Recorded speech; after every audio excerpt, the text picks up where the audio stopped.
Chapter 409. He probably thinks that this is the best way to deal with a traitor. That's why not just dad and mom should be safe, you too? Aye. He should at least be wary of the Shun family, Muchichi answered. It's just that if he continues like this, he will only push himself into an endless hell. He's already so old. Why would he care about heaven and hell? The Shun family had been discussing the engagement ceremony for Shun Kai and Gu Xiling. It had been set for the 15th of next month. But seeing that the previous engagements did not end well, Shun Kai suggested to the Gu family that they should just get married. Either way, he had set his mind on Gu Xiling as his daughter-in-law. While the Gu family was afraid of being rude, old Shun did not care about such trifles, and told Mama Gu over the phone. Xiling's visit to the Shun family is the same as announcing to the world that she is the Shun family's daughter-in-law. It's the same as an engagement, and it is only right for them to get married. The Gu family was also afraid of causing trouble, and so agreed to old Shun's suggestion. That was why the two youngsters were being toyed around by the older generation like toys. Third brother could only sigh when he saw the scene at home. No wonder eighth brother was willing to bear the name of a traitor, just to cut ties with the Shun family. Wouldn't anyone go mad at the old man's control over his children? To prevent old Shun from arranging his own marriage, third brother felt that he should be more proactive and find a rich young lady of equal status. At the very least he should like her, right? Looking at Gu Xiling and second brother, he felt his scalp prickling and his heart trembling. Shun Kai appeared to be submissive on this matter, but it was not difficult to tell from his conversations with third brother that something had changed in his heart. After all, he increasingly felt that he was in this predicament today because Shun Xiao had selfishly abandoned the Shun family. He had to take over Huang Yao and Gu Xiling. The pressure was making it harder and harder for him to breathe. He would go mad sooner or later, wouldn't he? Muchichi assumed that old Shun would be wary of the Shun family. However, would a man who would burn Jingting be stingy enough to lay a trap in Shingting? Since Muchichi had been borrowed by the forensics lab for a period of time during the start of the semester, she found the atmosphere of the school a little weird when she returned. Of course, she had always been a loner and did not have any good classmates. The boy who had chased after her with the banner had disappeared without a trace. She did not know if Xiao Xiao had told him to get lost behind the scenes. It was also because she had accumulated a lot of experience in the forensics lab during the holidays that the lecturer would let her go up first to give a demonstration when the dissection class started. However, Muchichi was not the one with the best grades in the Faculty of Forensic Science. Why was Muchichi so valued? Feng Shanshan was the one with the best overall grades. She had a pretty face and a rich boyfriend. She was also quite popular in the school because of her versatility. During the first semester of her freshman year, there were many rumors about Muchichi. Although she entered the school with high grades, she did not show a strong ranking. After all, there were too many masters in Shengting University. However, ever since she followed her tutor to the criminal investigation team to be an assistant during the holidays, the atmosphere of the entire forensic science faculty had changed. Her tutors and professors were mentioning her more and more as well. The girls gossiped about Muchichi more and more, especially Feng Shanshan's group. I don't know why Muchichi is so smug. Everyone was wary of her before, because she was the crown prince's woman. But now, does she really think she's something? That's right. Her grades are not as good as our Shanshan's, and she is not as pretty as our Shanshan. Most importantly, our Shanshan can sing and dance, and is brimming with talent. But why are the lecturers treating this bastard with two fathers as a treasure? She'll keep it down. Her uncle is the mayor of Jianchuan after all. That's her uncle, not her father. Isn't her father a cripple? A group of girls were gossiping about Muchichi in the washroom. They seemed to find her an eyesore. Why don't we think of a way to teach her a lesson? They quickly came to a consensus. But the real Feng Shanshan did not want to join such a fight. She had people to stand up for her, which was why she was the proudest. Muchichi was smart, and not easy to get close to. They would definitely fail if they tried to teach her a lesson using traditional methods. Therefore, this group of girls came up with a very vicious move. Wasn't Muchichi close to the lecturer? Then they would pretend to be Muchichi and post it on the school forum, exposing the lecturer's private affairs. They would form a group of 3. One would write the content, one would check for bugs, and the last would find a remote internet cafe to post it on the school forum. And they would do it in the middle of the night. So the next day, Shengting University's forum exploded. An alumnus named July Nongtang had posted a post that alluded to the lecturer of the forensics faculty. As soon as the post was posted, someone deliberately led people to guess that the alumnus was Mu Qiqi. The incident soon reached the lecturer's ears, and she called Mu Qiqi into her office with a red face. "Qiqi, I've been treating you well, haven't I? How could you bite the hand that fed you?" Mu Qiqi was puzzled. "I don't understand, Professor. What do you mean?" The lecturer took out her phone and threw it at Mu Qiqi. "See for yourself." Mu Qiqi picked up the phone and read it, before explaining to the lecturer, "I didn't post it. You're the only girl interning in the criminal investigation unit. Who else could it be?" The lecturer's face turned ugly. "Don't think that you can be so arrogant just because you're an assistant in the forensics lab. Go back and delete the post, and I'll forgive you this time." Mu Qiqi did not try to defend herself. She knew that it would not have any effect, and would instead make the lecturer hate her even more. So, she turned and walked out of the lecturer's office. Oh, isn't that Mu Qiqi, who posted an attack on the lecturer on the school forum? She was called to her office. The lecturer used to like her a lot, but now she must feel disgusted as if she had eaten a fly. Mu Qiqi did not say much, even as she listened to the discussions of her classmates. Still, there was an awkwardness between her and the lecturer when she returned to class.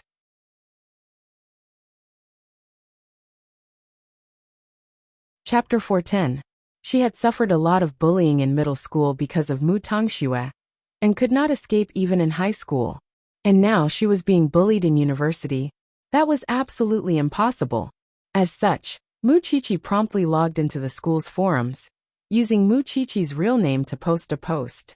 "To the person who framed me, you have 3 days. If you don't take the initiative to come out and claim your post, after 3 days, this place will be plastered with evidence of you framing me.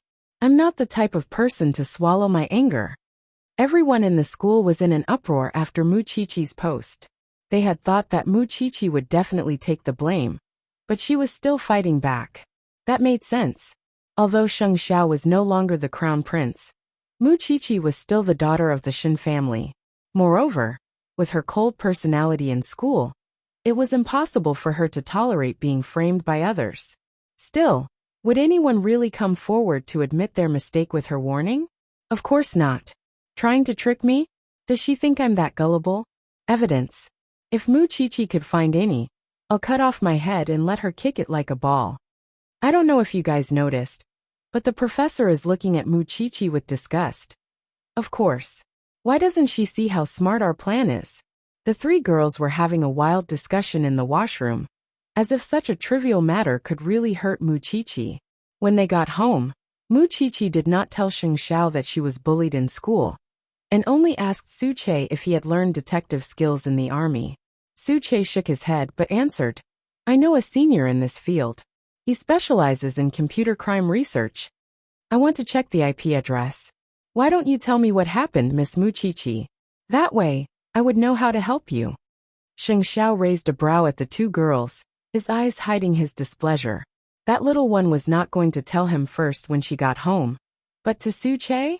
It had been a long time since she was spanked.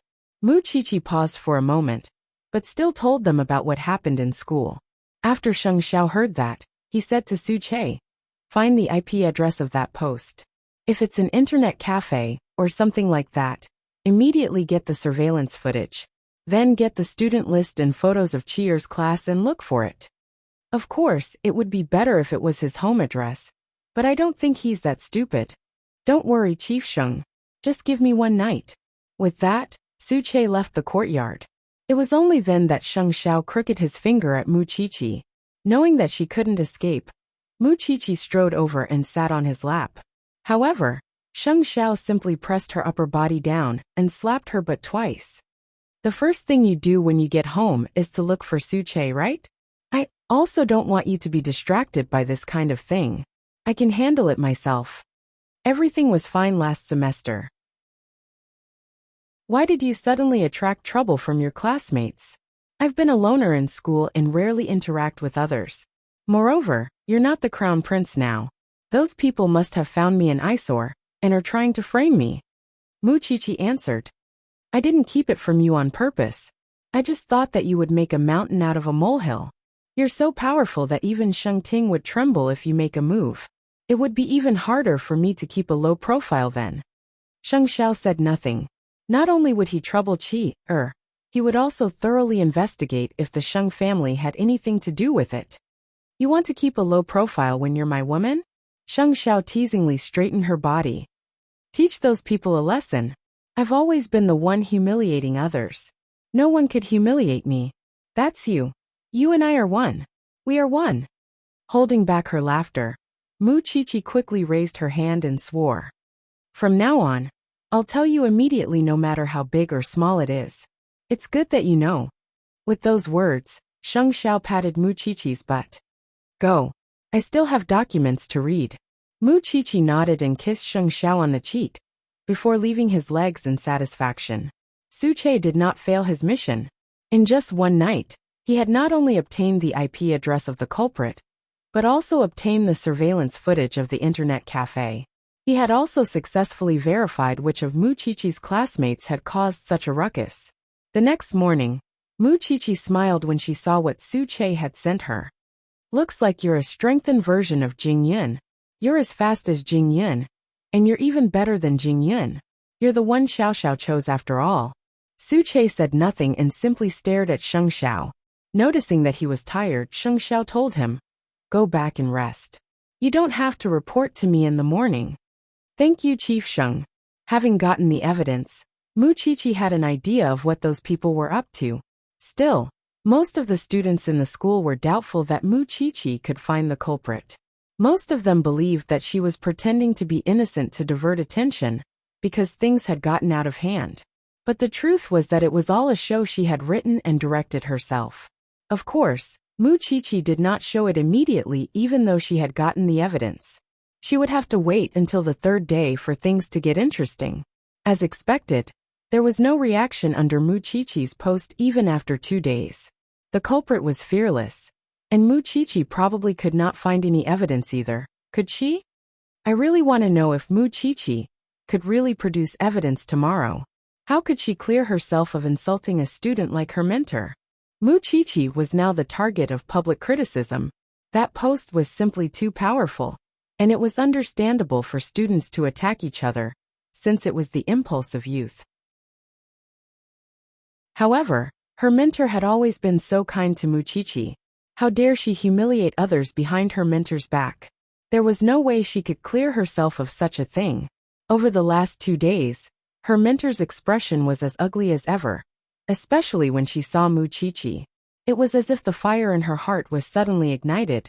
She could not hold back her sarcasm in her words. Everyone in the faculty was watching her make a fool of herself. After all, Muchichi was still acting so aloof even without the crown prince's support.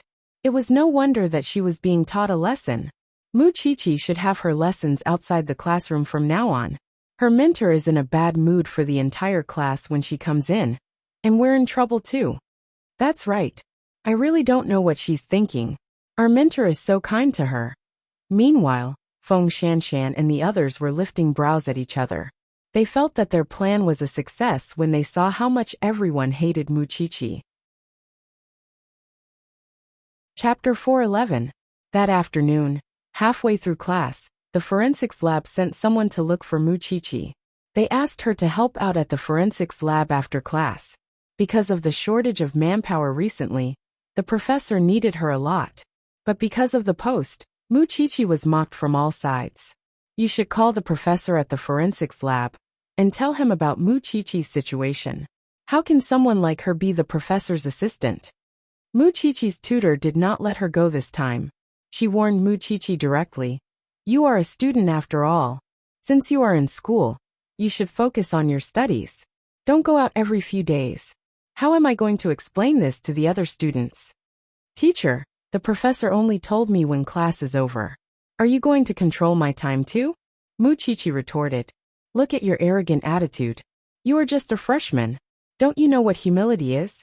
The premise of respecting others is that they respect me too. Muchichi was neither humble nor pushy. If there is nothing else, I will leave first. Wait. Feng Shanshan and the other 4 girls walked towards Muchichi. You have really opened my eyes. You are born with 2 fathers from the start. We really can't afford to offend you, right? The teacher is educating you for your own good. But you are still trying to take advantage of me. Who gave you the courage? Muchichi's expression was not as calm when she saw them walking towards her. But she laughed. Your house is in the south of the city. The internet cafe is in the north. It is a 3-hour drive. You are really generous. The girl's expression changed when she heard that. But Muchichi did not say anything else. She turned and left. What did she say to you? You are so scared. Did she threaten you? The girl shook her head. She thought about it carefully and felt that Muchichi was trying to trick her. Muchichi did not have any evidence at all. Otherwise, if she knew that she went to the internet cafe in the north of the city, why didn't she just post the evidence? She was clearly trying to scare her. So she felt at ease and continued to think of another way to frame Muchichi. And their mission was to chase the annoying Muchichi out of Shengting University. After class, Muchichi went to the forensics lab to help the professor examine the newly discovered dismembered body. When the professor saw her, he asked, "Did you suffer from campus violence?" Muchichi was stunned for a moment before she smiled. "Professor, do you still care about this? You're actually very gentle. You just don't like to interact with others. In the eyes of others, you're a little unsociable. Plus, your relationship problems have given you a halo, so it's normal for you to be ostracized." The professor answered Muchichi's question as he pieced the corpse together. "Then, Professor, do you also think that I'm the kind of person who posts on the internet? You have classes in the day and come to my forensics lab at night. When you go home, you have to spend time with your boyfriend. I really can't think of any other time for you to do such things," the professor replied. "Just solve it properly. Don't worry too much about it." "Professor, how did you know? Your tutor called me and asked if I wanted to change to a student with better grades." Muchichi was helpless after hearing that. To think that her instructor was so vengeful. "Do you know what I said to her? She has no bearing as a teacher. She's already a few decades old and has no ability to distinguish. I hope she'll be fired soon." "Thank you, Professor. What are you thanking me for? Hurry up and help me. This is a serial murder case, and the higher-ups have given us half a month to solve it.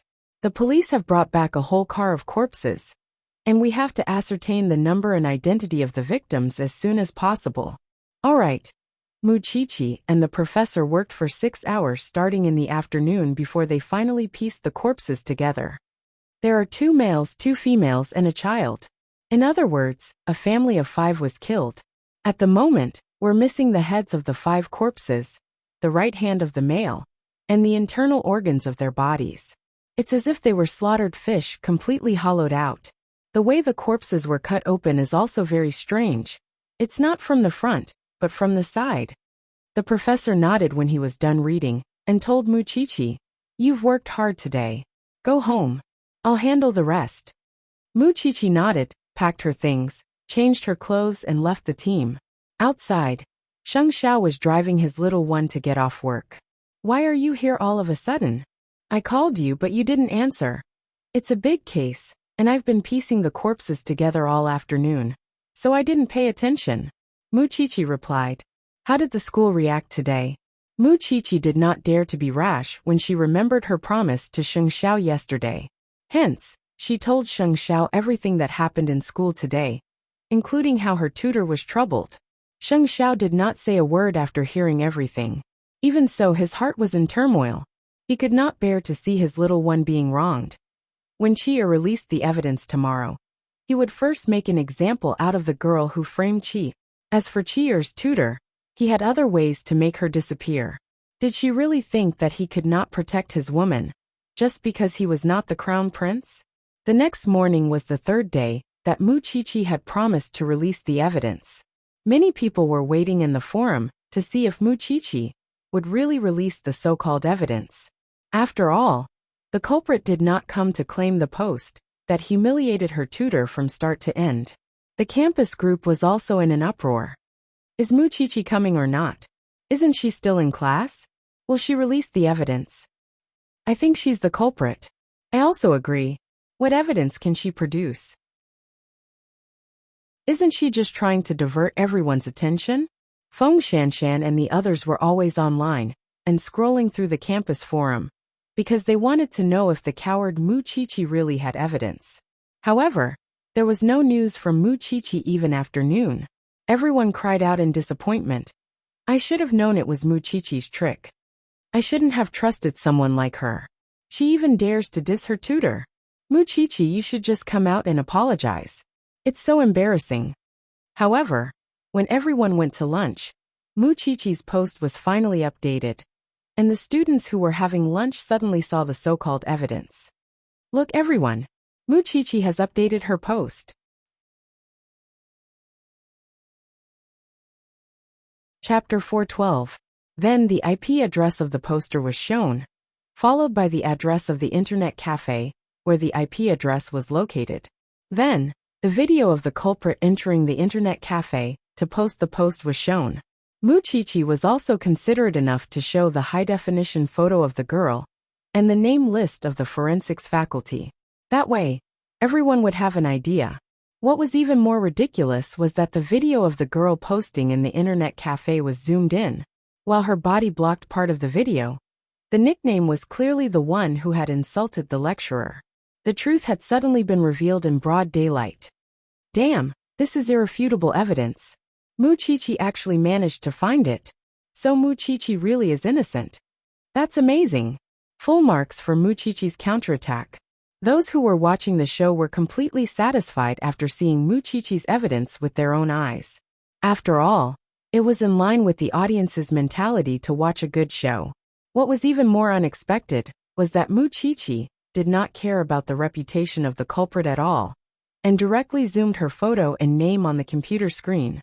It was hard not to notice. Feng Shanshan and the others' expressions changed at once when they saw it. The culprit who was posted on the school's website quickly covered her face and left the cafeteria to return to her dormitory. It turned out that what Muchichi said yesterday about the incident in the north and south of the city was true.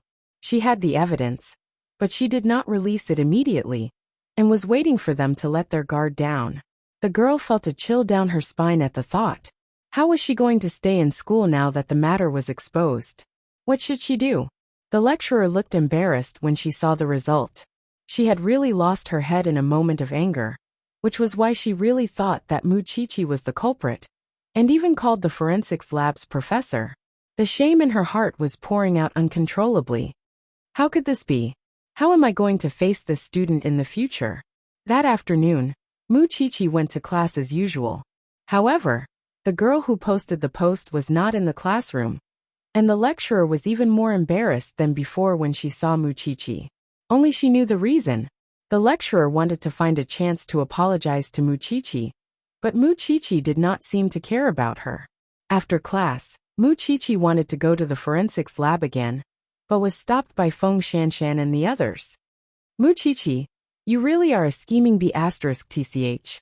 Why didn't you release the evidence when you had already collected it? Why did he have to wait for 3 days? You're just playing to the gallery, aren't you? Muchichi looked at the two of them, and Feng Shanshan behind them and smiled. I can release them whenever I want. Why? You want to be my boss? Don't get too full of yourself. Just wait and see. With that, the three of them were about to leave, but Muchichi stopped them. I've seen the writing style of the post and the girl's writing style. I don't think it was written by one person. There should be room for further investigation. What do you think? Muchichi asked. Feeling guilty, the other two hastened their steps and left. It was then that the instructor approached Muchichi and said, I'm sorry, Chichi. I've wronged you. That's fine. The professor didn't believe it anyway. Muchichi replied sarcastically. Sure enough, the mentor's expression was extremely ugly. Now that it's out in the open, what do you want to do with that classmate? It's up to the school to decide. I don't have that much authority, and I still have to go to the forensics lab. Goodbye, teacher. What a tough bone. It's so hard to chew. After all, the instructor never thought that Mu Qiqi could be so stubborn. Meanwhile, Feng Shanshan and the others quickly comforted the girl who was hung when they returned to the dormitory. It's fine, it's not a big deal. I'll get my dad to talk to the principal. He can get a lighter punishment for this. But it was the idea of the three of us in the first place, the girl said, sobbing on her bed. The girl sat on the bed and cried while saying, "Why do I have to bear the consequences alone after it happened? Well, everyone's scolding you anyway. If you expose us, you'll be scolded by 3 people. We can't stand that little bitch Mu Qiqi. And if we're all exposed, how are we going to deal with her in the future?" It was true that 3 people make a tiger. And the girl who posted the post was clearly the dumber one, and was used as a gun by the other 2. Of course, Feng Shanshan was the smartest person in the matter. She did not have to do anything, and just watched as others risked their lives for her, and might even be punished. It was a pity that the matter would not be over so easily, going to the principal to settle things. This time, it was up to Xing Xiao to play a more advanced trick behind the scenes. The incident kept spreading on the school's website, and the girl did not show up for class for 2 days. They were all in a small group, and the other 2 went to and from class as usual as if nothing had happened. Of course, they kept their promise, and asked the parents to talk to the principal. Framing a classmate could be severe or light, and could be exempted from punishment, as long as one could find a suitable excuse. That was why the principal was very straightforward in his reply. But no one expected that Sheng Xiao would do the same as Feng Shanshan and the others. Of course, he did not show up in person, and instead sent Su Che to deliver his and Grandpa Shun's verbal message. The principal was about to turn off the lights and go home, but an important guest came to visit. Soon, Su Che entered the principal's guest room, and the principal breathed a sigh of relief when he saw that it was a young man. He asked, "What can I do for you, sir?" "I'm Xing Zhao's assistant." Su Che introduced himself. The principal knew at once that he was here for Mu Qiqi, but Sheng Xiao was in an awkward position now, and he was no longer the crown prince of Huangyao. He could not intimidate others. "Well, what can I do for you? I'm sure you won't be lenient with Mu Qiqi's case because of a friend's request, will you?" Su Che asked. "Well, it's actually not that serious. Moreover, the girl has received the punishment she deserves now that the matter has been exposed. It seems that the headmaster is not afraid of Mayor Shun and our old chief. Mu Qiqi is the granddaughter the old chief dotes on the most, and the mayor and Mu Qiqi are like father and daughter. I came here today because the Shun family asked me to. Of course, the most important thing is my boss, Sheng Xiao." "Well, what do you mean, Mr. Sheng? Are you going to punish her severely?" The principal's gaze was rather frivolous. Clearly, he could care less about the Shun family. But what about Sheng Xiao? There was nothing to be afraid of, was there?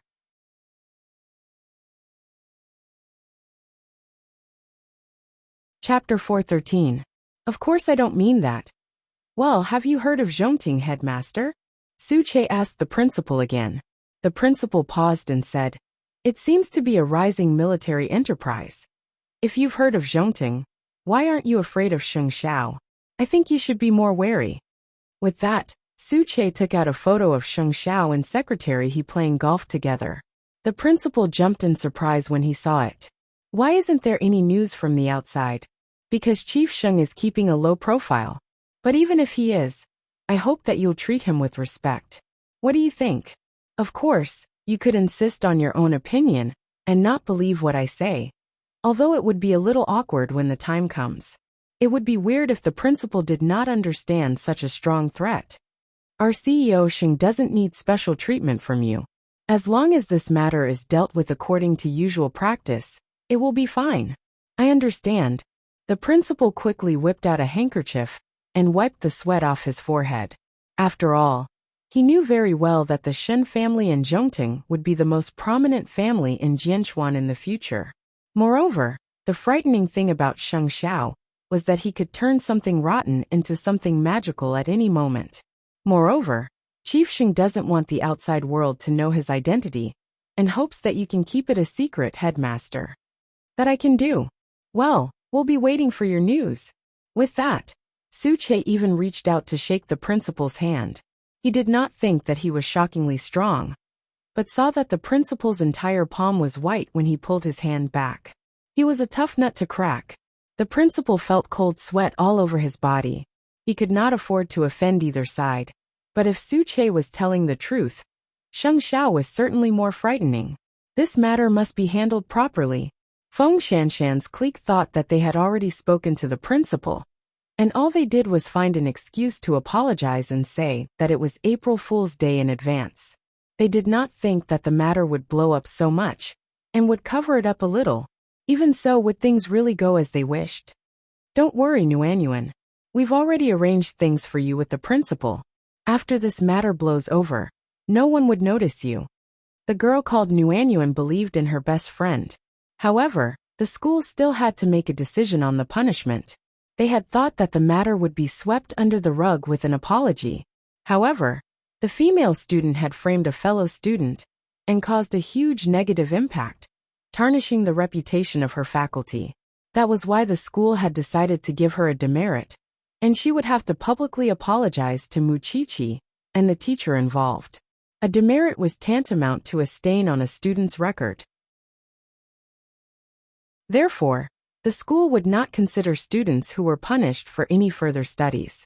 After seeing this result, the small group was dumbfounded. Hadn't he already gone to work with the principal? Why did it still become like this?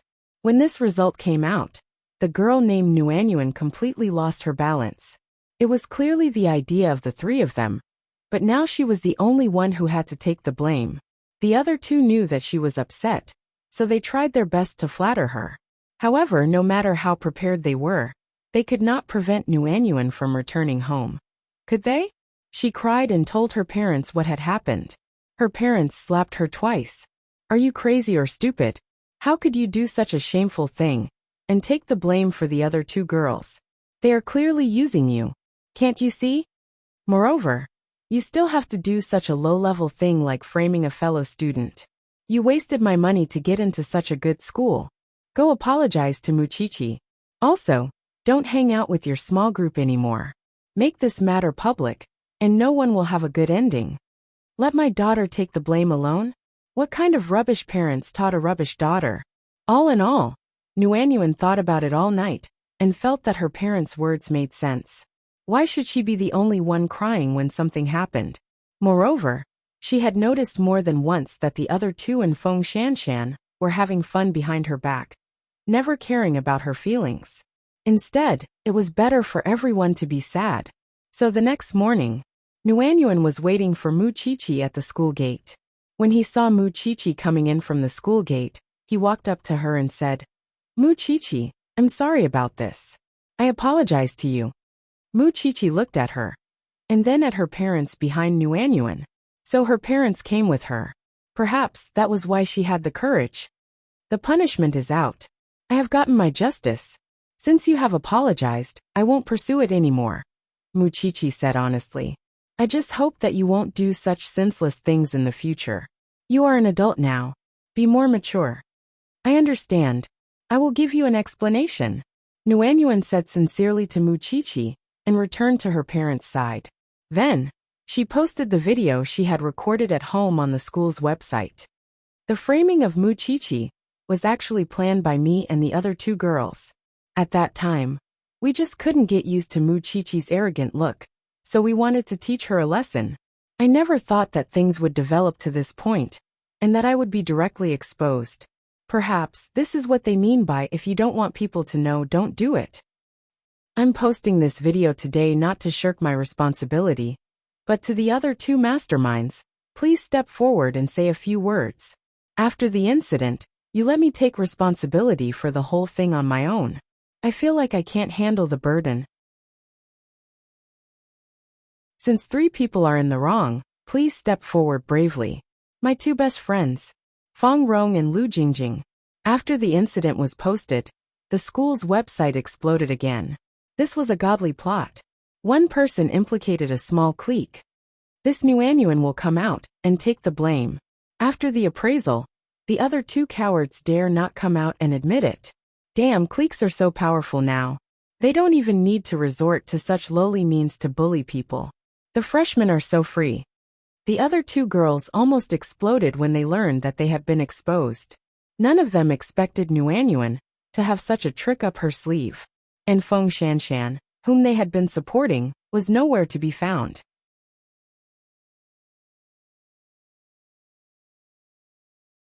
Chapter 414. Mu Qiqi saw what happened to those three, as well as the disdain the entire school had for them. That was probably Nuanyuan's so-called explanation for her.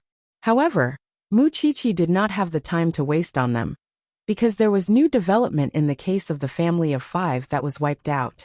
The 5 people only appeared to be a family, but after a DNA check, it was found that they came from 5 different families. However, the police did not receive any missing person reports around the area where the bodies were found, so the case became even more mysterious. The fact that the 3 of them could deal with each other when they fought each other was a relief for her, and she did not have to do it herself. Still, everyone was standing up for Feng Shanshan, but she was indifferent when her friends were in trouble. She went to class as usual, but this time, her followers seemed to have changed. Although Feng Shanshan was not involved in the matter, and there was no direct conflict between her and Feng Shanshan, Mu Qiqi was wary of the girl in a way that she herself could not understand. With the truth revealed, and the school meting out a corresponding punishment, the matter seemed to pass peacefully. However, a few days later, the tutor of Mu Qiqi's class informed the students that she was pregnant, and that she was planning to quit her job and go home to nurse the baby. Mu Qiqi found it very sudden, and could not help but think about what happened this time. Finding it very strange, Mu Qiqi asked Sheng Xiao when she got home, "Xiao Xiao is my tutor." "That's your tutor's own decision. She has a guilty conscience." Sheng Xiao answered Mu Qiqi. "She must have heard something from the principal, so she's afraid." "Have you been to our school?" "No." Sheng Xiao answered without looking up. "Then Su Che must have been there. Otherwise, the matter with Nuanyuan's clique wouldn't have been resolved so smoothly." Mu Qiqi figured out the connection. Yeah, Sheng Xiao never hid his love for Mu Qiqi, and there was no need to hide such things from the little one. Still, he had to carefully investigate whether Feng Shanshan was in contact with the Sheng family. The next day, the new tutor was already in place, and the 3 girls who had caused trouble for Mu Qiqi had all applied to change faculties, probably because it was too embarrassing. Right now, Mu Qiqi's main focus was on the 5 corpses. Who were those headless corpses? What kind of grudge did the murderer have against them? Most importantly, how perverted was the murderer to kill 5 people and make a family out of them? When class was over, Mu Qiqi rushed out of the school. However, Feng Shanshan stopped her and whispered into her ear, "I'm not done with you about my friend. How is it going to end? You'll find out soon," the man said, brushing past Mu Qiqi. However, Mu Qiqi did not respond to her. Feng Shanshan was a person who strived to be first in everything. She was aloof and proud. She always watched others fight for her, while she was too lazy to do anything herself. Compared to that, it was really terrible. There was no need to mention how bad her popularity in school was. If she really went against Feng Shanshan, wouldn't she be screwed to death? After all, she had nothing but Xiao Xiao. Soon, it would be Gu Xiling and Sheng Kai's wedding.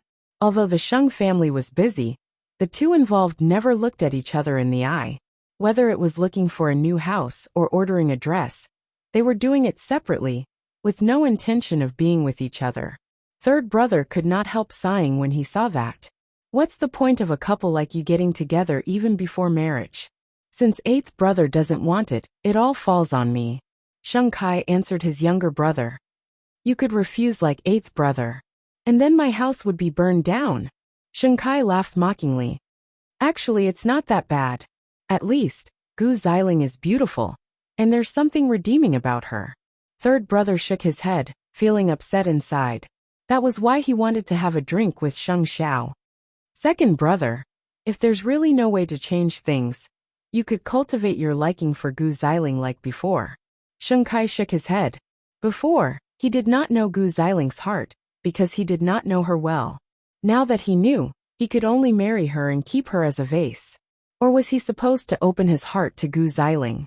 Knowing that Sheng Kai did not want to get married, Gu Xiling came to him a week before the wedding. I know you don't want to be with me either. It's too much to force us to get married. That's why I want to come to an agreement with you. What's the agreement? Either way, your grandfather wants you to marry me, so that our families can use each other's background to carry on the family line. After we get married, we should have a child as soon as possible. And when the child is a year old, we would divorce amicably. The child would belong to the Sheng family, and you could find a new mother for the child. That way, you wouldn't have to look at me for the rest of your life. Sheng Kai did not say a word as he read the agreement, but it was clear that he was thinking seriously. I don't want an answer now. I'll give you time to think.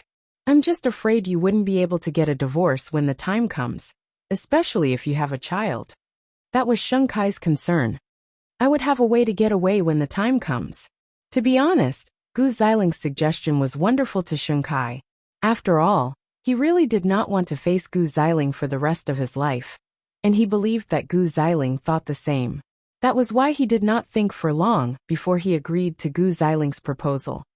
1 year after the child is born. Just 1 year. With that agreement, the couple did not feel that the wedding was that torturous, because both of them had security in their hearts.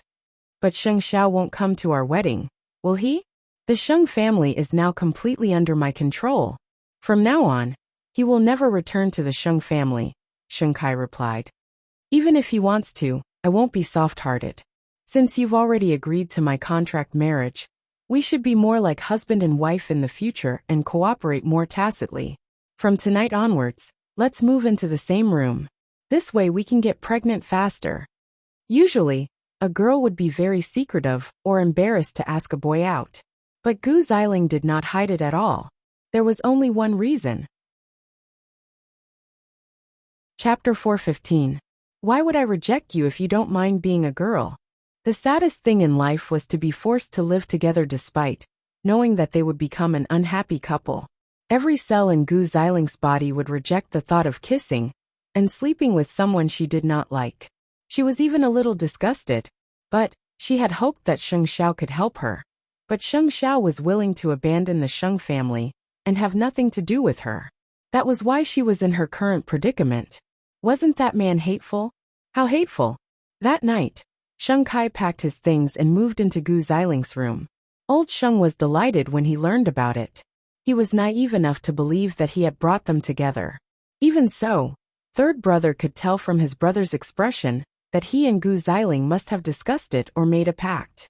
Otherwise, why would Gu Xiling be willing to share a room with second brother when she could not be bothered to look at her brother 2 days ago? It did not make sense. Feeling depressed, third brother drove to Sheng Xiao and Mu Qiqi. While Papa Sheng and Mama Sheng were resting, the three of them drank in the garden. I saw second brother moving into Gu Xiling's room tonight. It seems that they are sharing a room. Didn't you say that second brother likes Gu Xiling? Third brother shook his head even as he sipped on his red wine. I could tell that second brother liked Gu Xiling at first, but it was probably only because of her looks. Later, Gu Xiling gradually revealed her arrogance and aloofness, and showed disdain and contempt for second brother. That is why second brother's heart slowly turned cold. Those two are really weird. Mu Qiqi was silent for a long time, after listening to third brother's description. Are you worried for yourself, third brother? She asked after a long time.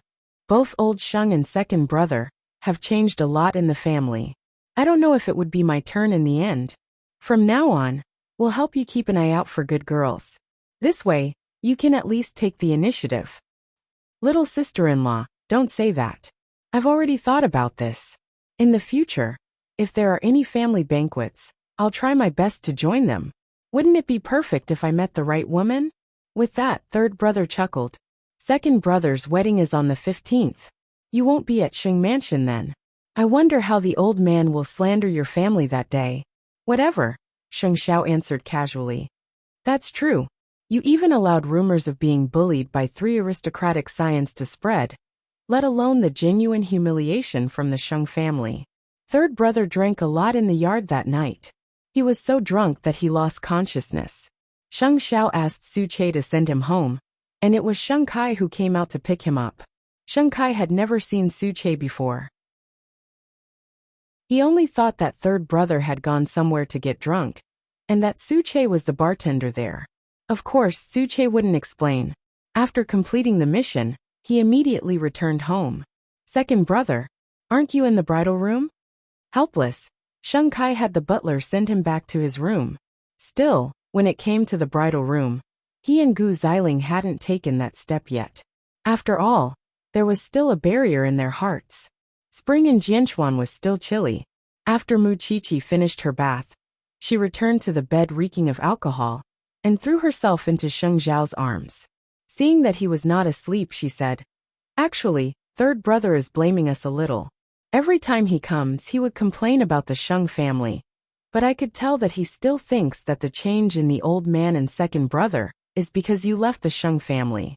Why should I bear such a burden?" This time, Sheng Xiao lay on the bed. He did not use his hands and feet on Mu Qiqi like before, nor did he tease her. Instead, he asked Mu Qiqi in return with a low voice, as if they were any other husband and wife, having a casual chat before bed. "Don't you regret leaving the Sheng family at all?" "Why should I?" Sheng Xiao asked. "Are you out of your mind? Would you be willing to let your husband shoulder the responsibility of the Sheng family now?" Mu Qiqi shook her head. "Of course not.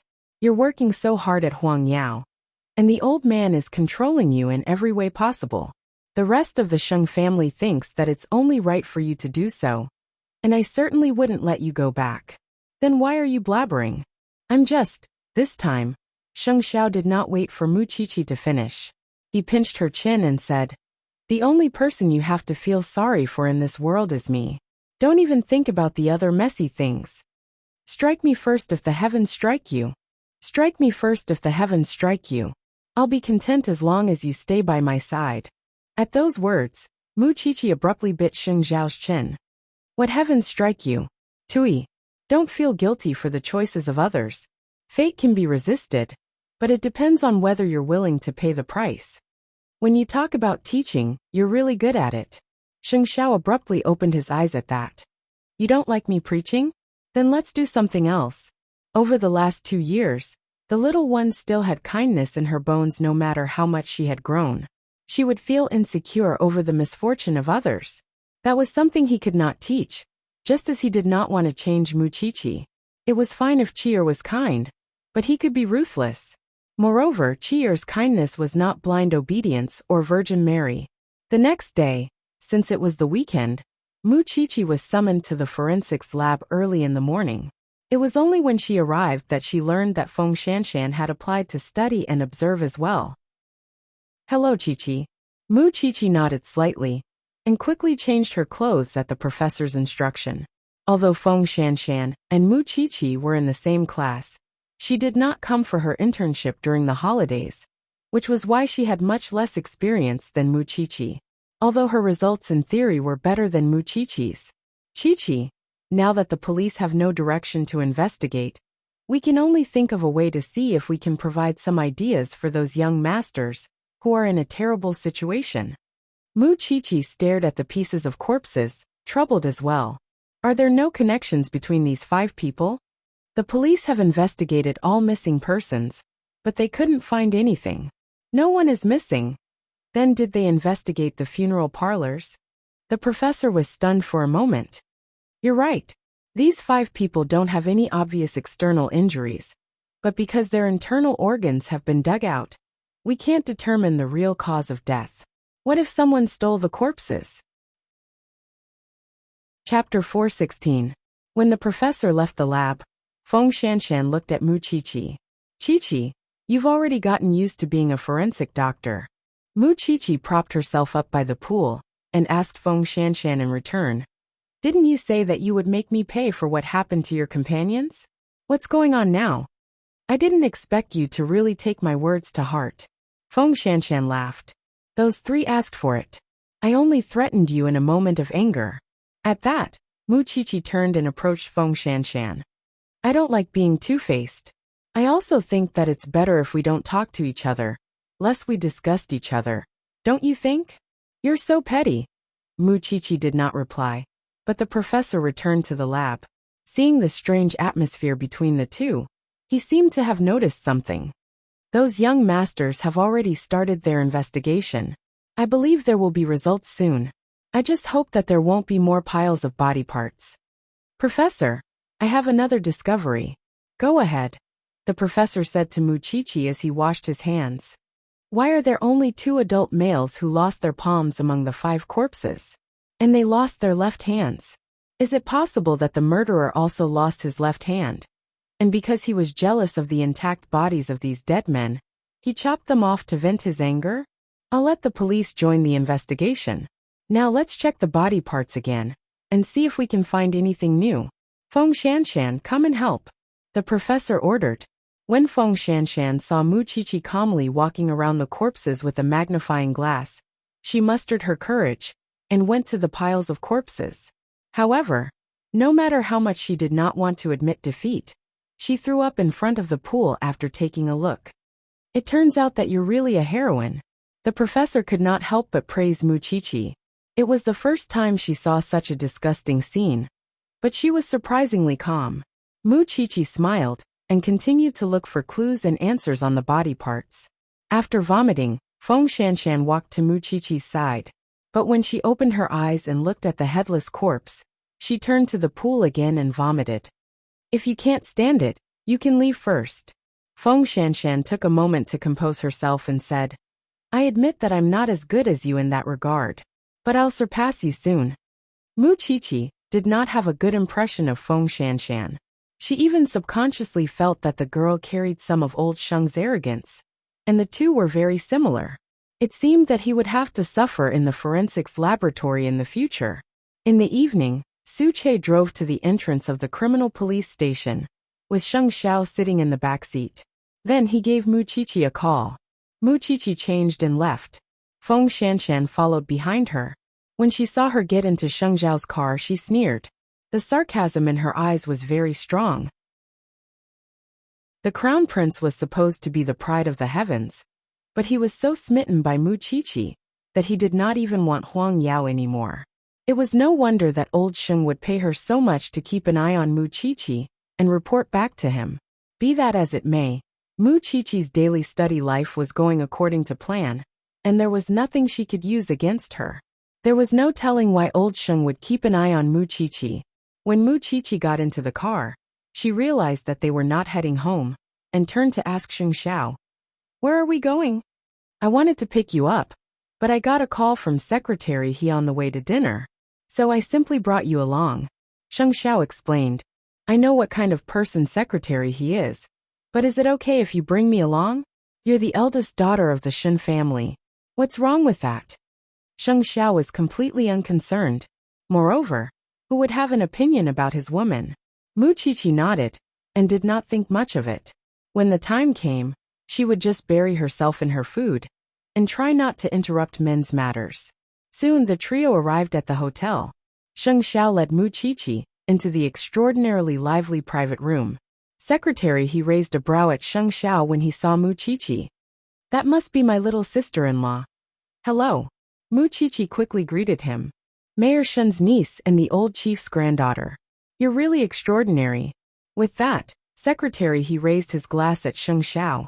Sister-in-law is still young, so we won't let her drink. You drink in her stead. Sheng Xiao took off his jacket and draped it over the back of Muchichi's chair. Then, he put his arm over Muchichi's back, assuming a protective stance. This little one can drink. I'm not falling for that. I'll be drinking double when the time comes. Sheng Xiao smiled. Muchichi glanced at the people there. There were around 11 of them, including herself and Sheng Xiao, and each of them had an imposing appearance. Even the middle-aged men among them did not appear greasy. Such was Sheng Xiao's social circle. As for Secretary He, although he liked to joke, he was a man of action and courage. Such a ruthless man. You should be replaced. Muchichi lowered her head to eat, smiling along with them. She knew that those people were talking about cooperation, and she did not understand or need to be involved. Still, she felt that it was worth it to watch Sheng Xiao argue with the crowd. It was no wonder he never lost a contract negotiation. What was rarer, was that these people were not unscrupulous at all when they interacted with each other. They were very respectful of women, and never joked about them from the beginning of the meal to the end of the drinks. That was what Muchichi was most satisfied with. After that, people started to leave the banquet one after another. There were only 3 or 4 people left, and they continued to drink. There aren't many true feelings in this world. Cherish them when you meet them, and don't separate no matter what happens. Take me and sister-in-law for example. We wanted to divorce more than 100 times in the first year of our marriage, but we would feel upset every time we reached the Civil Affairs Bureau. It hurts to think of the wife you love and dote on suddenly becoming someone else's. That's why I made a pact with sister-in-law, that if anyone mentions divorce again, they would have to do housework for the rest of their lives. Muchichi hugged Sheng Zhao's arm, listening intently. We're all hot-blooded soldiers. It's our duty to protect our country. Are we still men if we can't even protect our wives? If there's a chance in the future, I'll let you meet my wife and son. My son is so beautiful. Chapter 417. No, I have to go home. I'm going to get scolded again if my son smells alcohol on me. With those words, Secretary he propped himself up and told Sheng Xiao. The people you came to meet tonight are all noble gentlemen. I know. Secretary he clapped his hand on Sheng Xiao's shoulder, his expression meaningful. Let's go. Sheng Xiao nodded, and saw Secretary he out of the private room with Muchichi. When all the guests had left, Muchichi could not help but sigh. I've only seen a few of them on TV. I've finally seen them for myself how admirable they are. Muchichi sighed. Sheng Xiao smiled, and was about to bring Muchichi home. However, when they reached the front desk to pay the bill, they ran into Sheng Kai, who was also hosting a banquet with Gu Xiling. Both of them were treating their business partners to a meal for their wedding. It was the first time they met outside of Sheng Zhao's house since he left Huangyao. Compared to his flamboyant self before, Sheng Xiao was much more composed now. Sheng Kai assumed that he was forced to keep his fierceness because of financial constraints. But how could he know who Sheng Xiao was meeting just now? Sheng Xiao did not spare them a glance, and merely took out his gold card to the front desk. Bill, please. Let me do it. Sheng Kai pushed Sheng Zhao's gold card back. You don't have an income now that you're leaving the Sheng family, and it's best not to come to such high-class hotels again. I'll pay for this meal. Muchichi felt that Sheng Kai had misunderstood something at that. Sheng Xiao, however, nodded. You're the CEO of Huangyao now. That's not a problem. Isn't that the path you chose? Sheng Kai told Sheng Xiao even as he paid the bill. Also, you better not let the old man see you. You know how much he hates you now. That was when the receptionist told them. I'm sorry, but this bill has already been paid for. It was Secretary he who had sent his assistant to handle it before he left. That was why Sheng Kai did not get the chance to earn some face in front of Sheng Xiao. Leave it for next time since you like paying for me so much. With that he winked at Muchichi. Let's go. Muchichi held back her laughter. She could not say it out loud, so she nodded. Goodbye. Old 8. It's rare for us to meet outside. How about another drink? Forget it. I'm so poor. I won't embarrass you as the CEO of Huangyao. With that, the two of them left. On the other hand, Gu Xiling stood beside Sheng Kai and looked at him from the beginning to the end. Sure enough, after losing the halo of being the crown prince, he was just a profiteer who was greedy for money even for a meal. With such a comparison, it seemed that Sheng Kai was slightly better now. And did Sheng Kai really want to help Sheng Xiao? All he wanted was to humiliate and mock Sheng Xiao with the cost of a meal. Look at how glorious he was in the past, but what about now? He actually wagged his tail and begged for mercy for the sake of a meal. But only Muchichi knew how much she wanted to laugh out loud. Her man's potential for black-bellied was really unlimited. Since someone was willing to pay for him, he was more than happy to do so. What a shame. Secretary, he has already given it to me. Sheng Xiao said regretfully. You don't know. I almost couldn't hold it in. Muchichi was still laughing even after getting into the car. But it's enough to prove what kind of change second brother has changed third brother. Because he didn't want to pay for us at all. He just wanted to humiliate you with the cost of a meal. All the good feelings I had for him are gone now. What does it matter? The two of them pretended that it was a joke and returned home in a good mood. As for Sheng Kai, when he returned home, he told third brother about his encounter with Sheng Xiao at the hotel. I think eighth brother won't be able to splurge for much longer. I almost couldn't recognize him when I saw him at the hotel today. The once glorious crown prince is like that now. That's why I wanted to pay for him.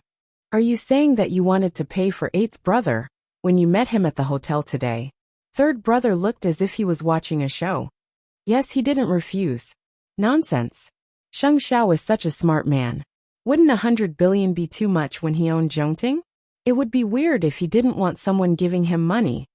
Third brother, I'm really emotional. Perhaps the Sheng family had put him on too high a pedestal before and treated him as a god. But tonight he, wagging his tail and begging for mercy, right? No, third brother was about to suffer an internal injury. Only the Sheng family would think that giving Sheng Xiao out of charity was a form of revenge. How happy would he be if someone paid for him? Yeah, I won't treat eighth brother as an opponent from now on, because I don't think he deserves it anymore. Alright, second brother. I know. I'm tired after a long day of work. I'm going back to my room to rest. Most of all, third brother felt that he would lose control and laugh out loud if he kept listening. Go. Sheng Kai simply assumed that third brother was protecting Sheng Xiao. That was why he couldn't listen to his nagging. Moreover, he wasn't the only one who thought that Sheng Xiao's legend was over. Even Gu Xiling was extremely disappointed in Sheng Xiao. Where was the domineering Sheng Xiao at old Sheng's birthday banquet now? As expected, once a man lost power and influence, he would appear plain and ordinary. That way, she felt a little better about marrying Sheng Kai. Of course, the old man had to know about that. Especially at the dining table the next morning, the old man's mood was indescribably bright. After all, he had heard that Sheng Kai had humiliated Sheng Xiao. Third brother couldn't help burying his head in his food. Could stupidity really be contagious? Your wedding is in a few days. Second brother, you should go to the Su family and invite fourth sister and Jingyan to the wedding. You should also discuss their marriage in passing. Got it, grandfather, Sheng Kai replied. Meanwhile, Jingyan had been busy filling the hole that Su Yihong and his son had left in Su Holdings. That was why he didn't pay much attention to Sheng Xiao, and could only listen to Sheng Minglan talk about it when he returned home every day. That night, Sheng Kai brought along Gu Xiling for a visit to the Su family with a gift and an invitation. Still, he appeared awkward because Jingyan had once been close to the Sheng family. I hope you won't hold a grudge no matter what I've done before. After all, you're my brother-in-law now. Chapter 418. It would be best if you could let bygones be bygones. I'm just afraid that you would refuse to interact with us because of eighth brother. I don't think so, Jingyan replied. Grandfather even said that he would discuss your marriage when the time comes. There was awkwardness in the Su family's living room for the entire night. Jingyan had no intention of reminiscing with Sheng Kai, and Sheng Minglan did not like Gu Xiling either, which was why she did not say a word. In the end, it was the two elders of the Su family who dispelled the awkwardness, finding an excuse for Jingyan and Sheng Minglan to leave. Eighth brother is no longer with the Sheng family, and second brother has become the CEO. But I have the feeling that the Sheng family is different now. Grandfather even had people burn down Jingting. Jingyan turned to look at Sheng Minglan's dejected expression and hugged her. When the Su family is back on track, let's travel abroad and get married. Really? But Mom and Dad only want us to be happy and don't want to have too much to do with the Sheng family. The only regret I have is that we can't give you a grand wedding, but we could find a small church abroad and have a wedding just for the two of us. Jingyan's expression was serious, which reassured Sheng Minglan. Since Su Holdings is stable now, we should think of a way to help eighth brother. At that, Jingyan put a hand on Sheng Minglan's shoulder and explained seriously, Listen to me, Minglan. I've been with him for over a decade, and Mu Chichi probably doesn't know him as well as I do. He doesn't need anyone's help, and don't believe the rumors out there. You can't imagine what the young master can do, and what he can do. That's why we have to take care of ourselves. That would be the greatest help to him. Is that really so? Trust me, that must be it. Sheng Minglan trusted him, which was why she nodded, feeling reassured. I'm just afraid that he would make a big fuss again. Now all of Jianchuan is mocking him. Just think about how a proud person like him would endure such humiliation. Based on my understanding of him, he must be hiding at home watching the show. That was why even Mu Qiqi had to admit defeat. After all, Jing Yun had been by Sheng Zhao's side for so many years, and no one in this world could match his understanding of Sheng Xiao. Then, do you want to attend my second brother's wedding? If you think you, of course I'm going. As the representative of the Su family, it was unreasonable for him not to go. Of course, the most important reason was that he felt that he would be able to watch a wonderful show at the wedding banquet. The circle of nobles had always been this realistic. Come to think of it, Lu Qianqian felt that she should spend more time to talk to Mu Qiqi. There were so many rumors about Sheng Xiao and Jianchuan, and Mu Qiqi was definitely in a bad mood. So Lu Qianqian got in touch with successor training early and planned to drive to the Shen family.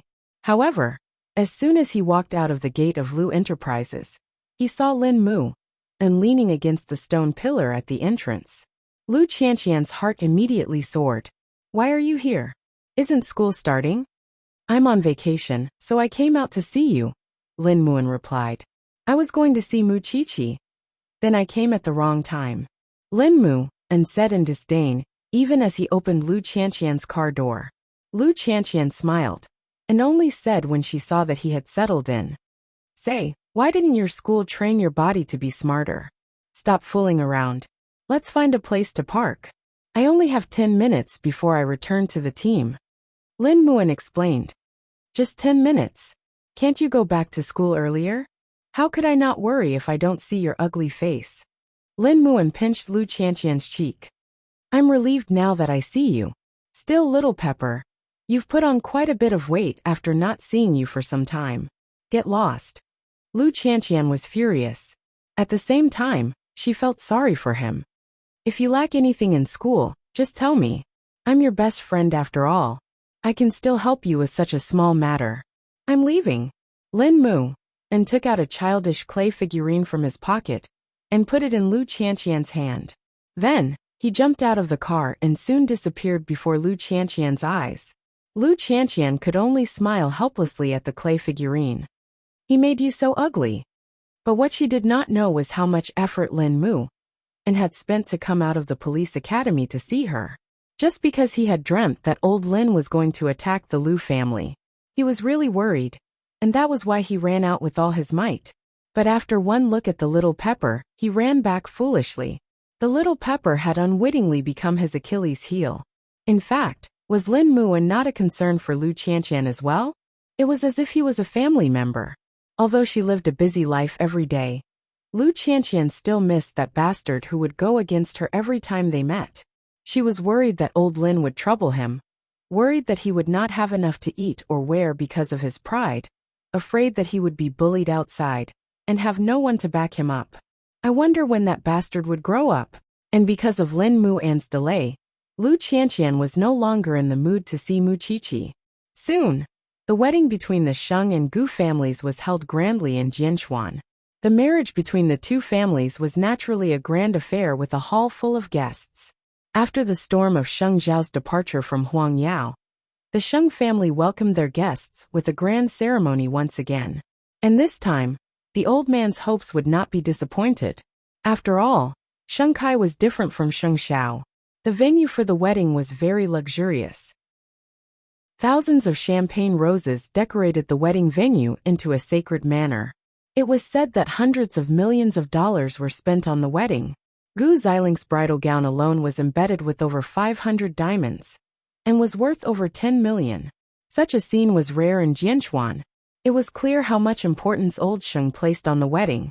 In just a little over a month, he had created such a grand wedding. The Gu family was very pleased. Their daughter's grand wedding gave them great pride. Moreover, her son-in-law was handsome and capable. Thinking about it this way, not choosing Sheng Xiao in the first place was the right decision. Of course, the guests were gossipy, and some of them were even talking about Sheng Xiao recently. Chapter 419. That's right. You all must have heard about the news of the crown prince being humiliated endlessly. I wonder if he would come to the wedding today. He probably won't. After all, he's the one making a fuss about leaving the Sheng family. It was inevitable that the guests would mention Sheng Zhao's name, and the old man's face naturally darkened at that. There's no such person in the Sheng family. I hope that you would respect the host today, and not talk about this irrelevant person at my grandson's wedding. Not at all. We're just saying that your second grandson is a talented young man. That's right. Huang Yao doesn't really need anyone. With Chairman Sheng's wise leadership, someone else could lead Huang Yao to glory all the same. Naturally, such polite words were better listened to. However, Sheng Kai still felt good when he heard that. The old man did not have to be so calculative. Instead of saying that he was refusing to talk about Sheng Xiao, it would be more accurate to say that he could stomp Sheng Xiao into the mud. Jing Yan and Sheng Minglan only arrived at the hotel when the wedding ceremony was about to begin. Though the old man was embarrassed, he had to greet them. Jing Yan, fourth sister. Grandfather. Sheng Minglan greeted the old man a little awkwardly. You two should get ready after second brother's wedding. Do you like such a wedding? I'll prepare a grander one for you then. No need. Su Holdings is very busy these days, and Jing Yun and I could just travel and get married. Sheng Minglan refused. The old man did not say much when he saw that the two were not appreciative. He was just being polite anyway, because he knew very well that he would not get on Jing Yun's good side, even if he wanted to announce his relationship with the Su family. That being the case, he was actually relieved that they did not have a wedding. Let's go in. The wedding ceremony is about to begin. Jing Yun led Sheng Minglan inside, when some of the guests were pointing at him. He used to be the crown prince's assistant, but he's now the third young master of the Su family. Sheng Xiao is already in such a state, but he's not going to help him. How heartless. You don't know, but Jing Yun is already married to fourth sister of the Sheng family. Since he's the Sheng family's son-in-law, he should have some scruples. Jing Yun said nothing, but Sheng Minglan turned to glare at the gossipy women. Soon, the wedding ceremony officially began. All the guests held their breaths as they watched Gu Xiling walk down the red carpet in her wedding gown, which was worth tens of millions. The two of them looked so affectionate, because Gu Xiling suddenly realized that Sheng Kai was the strongest man in the Sheng family right now. As for Sheng Xiao, he could go to hell. That was why she was willing to marry Sheng Kai today. It was a complete change from her initial reluctance to be with a man who loved her. Perhaps, when the time of the contract was up, she would be the one unwilling to be the one to leave. After the ceremony, Old Sheng was invited to the stage to say a few words of blessing for the newlyweds. And the first thing he said was that he had been blind. I was blind in the past. I didn't notice such a good grandson. I raised an ingrate for more than 20 years. And almost picked the wrong couple. Here, I want to apologize to my grandson and granddaughter-in-law. From now on, I only hope that the two of you could work hand in hand and tide over the difficulties together, and have a few more children, so that I could enjoy the joy of playing with grandchildren. Of course, if anyone dares to provoke my grandson or bully my granddaughter-in-law, these old bones of mine would be the first to fight them to the death.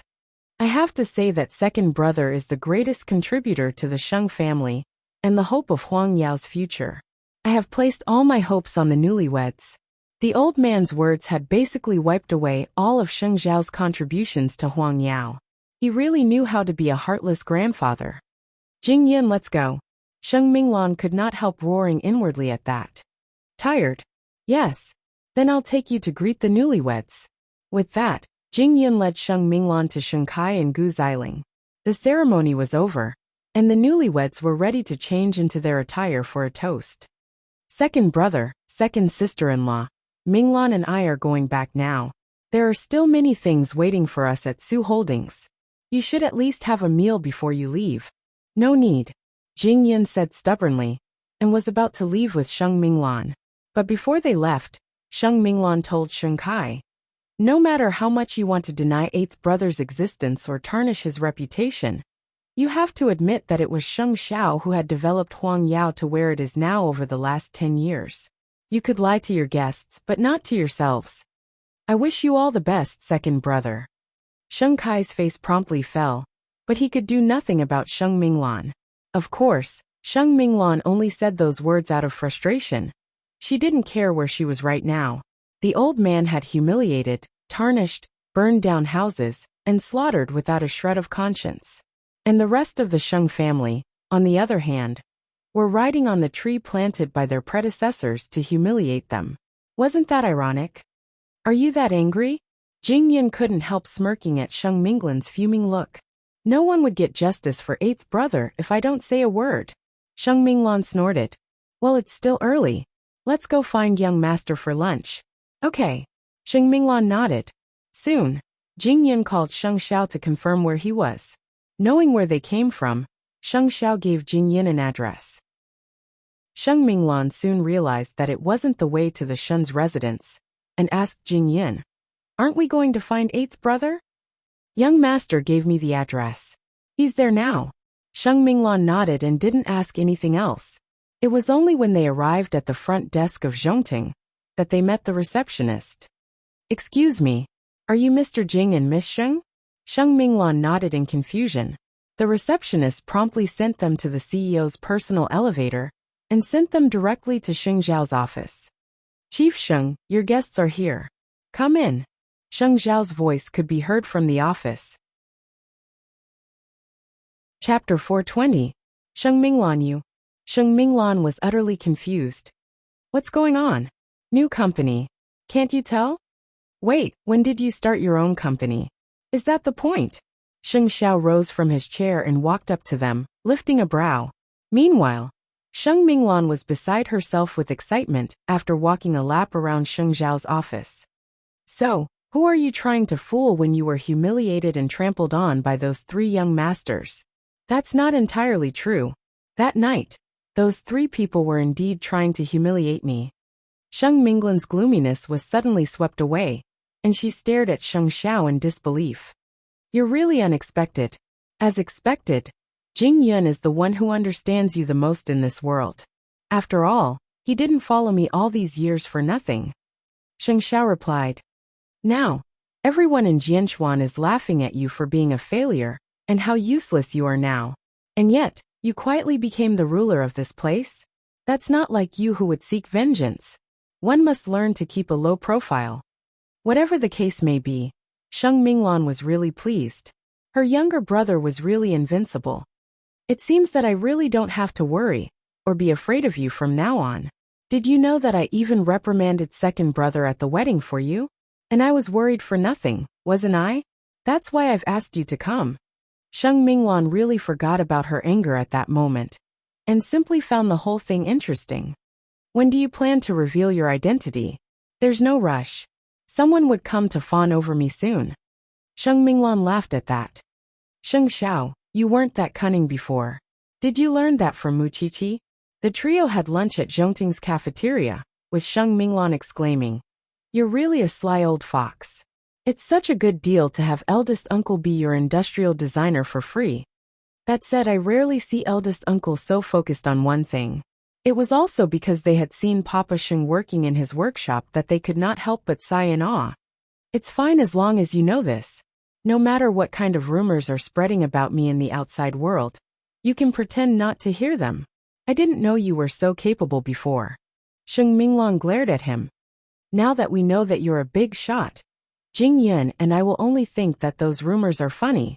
We won't really take it to heart. She used to think that Sheng Minglan was pitiful when Sheng Xiao became like the rumors. But now she was relieved. The two stayed in Zhongting until the day before Sheng Zhao's meeting.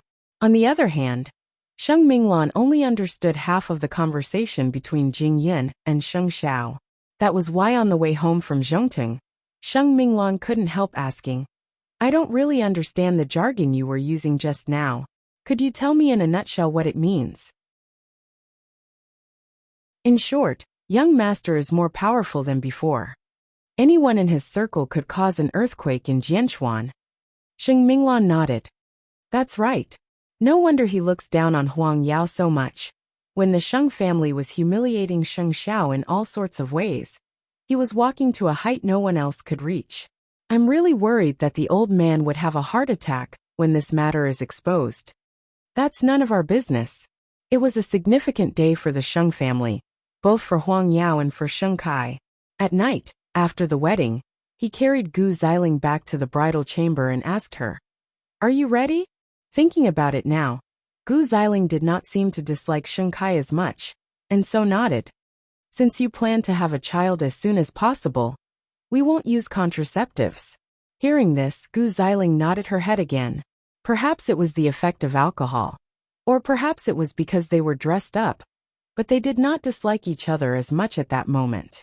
So, it was only after they entered the bridal chamber that Sheng Kai realized that although Gu Xiling was living with her ex-boyfriend, she was still a virgin. Such a discovery was simply a pleasant surprise for him. That was why he could not help having sex with Gu Xiling again and again. Both of them hoped that they could have a child soon. But was it really that easy to have a child? Meanwhile, Sheng Xiao was cleaning the strange smell on Mu Qiqi's body and listening to her talk about the case of the 5 corpses. "Do you know why the 5 corpses were gutted from the side?" "Why?" Sheng Xiao asked cooperatively. "Because the murderer used to be a fish merchant. A customer complained that he didn't clean the fish's organs properly, so he got into an argument with the customer. The customer yelled at him to kill him if he had the ability. Then, the murderer stole these corpses to practice his skills before he took revenge on the customer. He's a real pervert. When the police found him, the internal organs of those people were still hanging in his house. He probably wanted to dry them and make them into a specimen. And the strangest thing is that I always thought that he was jealous of the others because he lost his left hand. But when the police caught him, they found that he had 7 fingers on his left hand. Perhaps he could not stand the strange looks of others and gradually became twisted. His family also left him one by one, so he stole the corpses and forcibly became a family. So you've done a good deed." Mu Qiqi smiled and suddenly remembered that Sheng Minglan had called her in the afternoon. "Did you let 4th sister and Jingyan go to Zhongting?" 4th sister went to the wedding today and scolded 2nd brother. That's why I couldn't keep hiding it from her. So I told her the secret so that she could be happy. You should have done that earlier. It's a pity I wasn't there, or I could see 4th sister's excited face. Mu Qiqi expressed her regret. After washing her hair, Sheng Xiao wiped her hair with a towel. But slowly, his hand began to move downwards. Mu Qiqi promptly laughed. "Stop it. Let me dry my hair first or I'll catch a cold. I'll spare you for now." Sheng Xiao did not want his little one to suffer, and so temporarily suppressed his desire. Meanwhile, Mu Qiqi was puzzled. How could this man still have the mood to do that after hearing about the body parts and organs? "Xiao Xiao, your mental fortitude is better than Feng Shanshan's. This person has dealings with the Sheng family. Keep your guard up," Sheng Xiao said seriously as he carried Mu Qiqi out of the bathtub. "Of course I'll be on guard. Actually, I would be careful even if you didn't tell me. You should know that your little wife is very vengeful." Her eyes were always on Feng Shanshan. Chapter 421. Time flew. Soon half a year had passed. With the cooperation of Sheng Kai and Gu Xiling, Huang Yao had taken another step forward and became a famous diamond empire in Asia. Old Sheng was very satisfied with the expansion of their territory. With such results, Old Sheng was finally no longer conflicted over whether it was Sheng Kai or Sheng Xiao who was sitting in that seat. Even so, he still hated Sheng Xiao intensely because he believed that Sheng Xiao was a stain on his life. Still, no matter how much he hated Sheng Xiao had been hiding in the Shen family over the last 6 months as an idle son-in-law. With rumors of him getting into fights with the young masters of other families from time to time, it was as if Mu Qiqi had bewitched the man, turning him from a promising crown prince into a pile of mud that could not be helped up. Meanwhile, Feng Shanshan continued to monitor Mu Qiqi for Old Sheng. However, Mu Qiqi's daily life was divided between school, home, and the forensics lab. She rarely had time to visit Lu Qianqian or Sheng Minglan. Mu Qiqi's life was not even as rich as an ordinary person's. At the very least, she could still dance and sing with her classmates, or go to the bar late at night. That was why she really did not think that Mu Qiqi was worth monitoring. She was plain and boring. However, in a place where she and the Sheng family could not see. In just half a year, Zhongting had become famous in the country. After all, Zhongting was not only producing military supplies, but Sheng Xiao had also re-established a research department and built a huge base to carry out the development of new weapons, with close ties to the military. It was this soaring group that attracted the attention of many people. However, no one knew who the person in charge of Zhongting was. In the last 6 months, Mu Qiqi had visited the base he was so proud of with Sheng Xiao many times, accompanied him on expeditions around the world, and befriended many important people. Recently, the two of them had gone to Norway to see the laser, but only the Shen family knew about this. Shen Jianxuan could walk normally now, and Su Zipei's little darling was born. Still, they had kept a low profile in order to play along with Sheng Zhao's act. The Sheng family had naturally become even more arrogant now that they had risen to another level. On the other hand, Gu Xiling had clearly signed an agreement with Sheng Kai that she would divorce him after having a child and start a new family. Even so, after spending half a year with Sheng Kai, she realized that she had fallen for him. However, after half a year of hard work, there was still no movement in her stomach. Because of this, she secretly went for a checkup. However, the doctor said that she was fine and suspected that there might be something wrong with the man. But how could she mention this to Sheng Kai? It would be strange if Sheng Kai didn't lose his temper. At night, when Sheng Kai returned home and saw that Grandpa Sheng was still meeting Feng Shanshan, he knew that Grandpa Sheng's problem had not been resolved. I really don't know why Grandpa is still dissatisfied with Huang Yao's development to the point that he still wants Feng Shanshan to monitor Mu Qiqi. While helping Sheng Kai take off his coat, Gu Xiling said to her husband, "Grandpa thinks that Sheng Xiao is a stain on his life. He has been wanting to take revenge for the past 6 months. He knows how useless Sheng Xiao has been. Forget it, let him be. Let's go downstairs and eat." Gu Xiling nodded and kept the results of the checkup in her makeup box. She thought that she might have been too nervous and wouldn't get pregnant this way, so she might as well try for a while longer. The whole family was having a meal in the spacious dining hall when Grandpa Sheng gave Sheng Kai a mission. Go and find out more about Zhongting. Find out who's in charge of Zhongting. See if this family has any daughters of the right age. If there are, I think our third brother has found a place to settle down. Third brother spat out a mouthful of rice at that. Grandpa, I'm already working hard to find one myself. Don't rush me. How do you know you're not satisfied with Zhongting's daughter if she's not pretty? Third brother chuckled sheepishly. As expected, the old man had finally set his sights on Zhongting. He had expected it. After all, who wouldn't know that Zhongting was now in Jianxuan? Still, he was certain that eighth brother's family had no daughters. Got it, Grandpa. I'll see to it as soon as I can. Sheng Kai replied, even teasing third brother. You're the only one in the family who hasn't settled down yet. Even sixth brother is getting married. Shouldn't you work hard? Third brother thought to himself, you guys better not see to it, or the family won't have peace soon. The old man chuckled as well, before turning to Sheng Kai. By the way, get that piece of land east of the city as soon as possible. The expansion of Huang Yao's production base is imminent. I know, Grandpa. I'll see to it as soon as I can. Still, I heard that Zhongting has their eyes on that piece of land too. You could use the chance to get to know the person in charge. Zhongting had their eyes on that piece of land, but Sheng Xiao might not be the one to bid for it. When third brother heard about it, he quietly called Sheng Xiao before he went to bed. You've successfully caught the old man's attention. He's sent second brother to check you out. He wants to know who's in charge of Zhongting, and if there's a girl of suitable age for me to be his son-in-law. Zhongting has many beautiful female employees. Sheng Xiao replied. Eighth brother, you've got guts.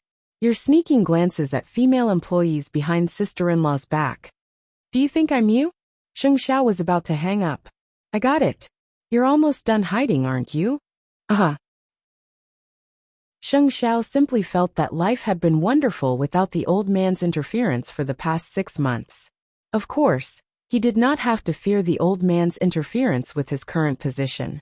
After all, he could do anything to Huang Yao with just a few words. There were too many things that could trouble Huang Yao. Mu Qiqi came out of the bathroom after her shower to find Sheng Xiao sitting on the sofa with his black shirt unbuttoned. She sat down with her wet hair and dripped water on Sheng Xiao's documents. "Dry my hair."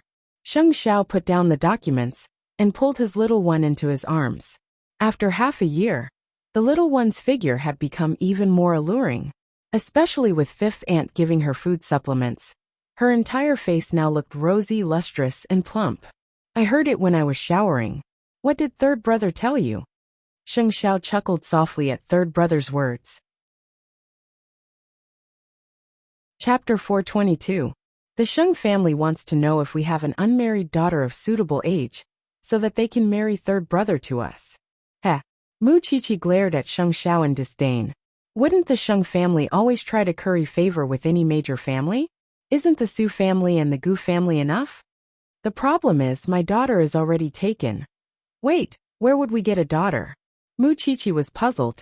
Sheng Xiao straightened Mu Qiqi's body and took out the hairdryer from the bathroom before answering her unhurriedly. "Who else would I spoil other than you?" Blah. Mu Qiqi hugged Sheng Xiao's arm and bit the back of his hand. "You're the respected CEO now, and the Sheng family is coming to fawn over you. But Xiao Xiao, I think our life is good now, and I don't want to have too much to do with the Sheng family." "That's right. There are plenty of people who want to fawn over me. What's the Sheng family? Second brother wanted to investigate him? Wasn't that just asking to be humiliated?" Mu Qiqi enjoyed the process of Sheng Xiao drying her hair, and soon fell asleep on his body. Sheng Xiao was used to it, and simply put down the hairdryer, and changed his posture to hug Mu Qiqi, before picking up the documents again, completely unconcerned that Mu Qiqi had wet a corner of the important document. Hence, the two of them became increasingly lovey-dovey. If it had been a year or two ago, Mama Sheng would never have believed that the person who doted on Mu Qiqi so much was her son. Now that Papa Sheng was in Zhongting and holding an important position, he had achieved something and regained his former confidence. He had to thank his son and Xiao Qi for all that, which was why he did his best to fulfill his promise to his family. Whenever he saw something good, he would buy it for his wife. Of course, he would also buy it for his daughter-in-law. At breakfast the next day, Sheng Xiao told his parents about third brother's phone call yesterday. Mama Sheng snorted coldly, folding her arms. "I'm still fuming over Jingting's fire. Moreover, the Sheng family has been belittling my son on various occasions over the last 6 months. And now they want to fawn over me? Isn't that just wishful thinking? How ironic when you think about it." Sheng Xiao did not say anything, and simply watched her eat her breakfast. When Mama Sheng saw that Sheng Xiao was not moving, she asked, "When do you plan to reveal your identity?" "At the right time, at the right place." Mama Sheng rolled her eyes. "Whatever. Anyway, the Sheng family shouldn't even think about stepping over us now. I'm going to get my hair done with Huang Yu. You can go back to work." Mama Sheng often visited the Shen family ever since the two elders moved into the villa. Her relationship with Huang Yu was becoming more and more like a sister. Although she was a whole generation older than Huang Yu, she had already left the Sheng family. Who cared about seniority?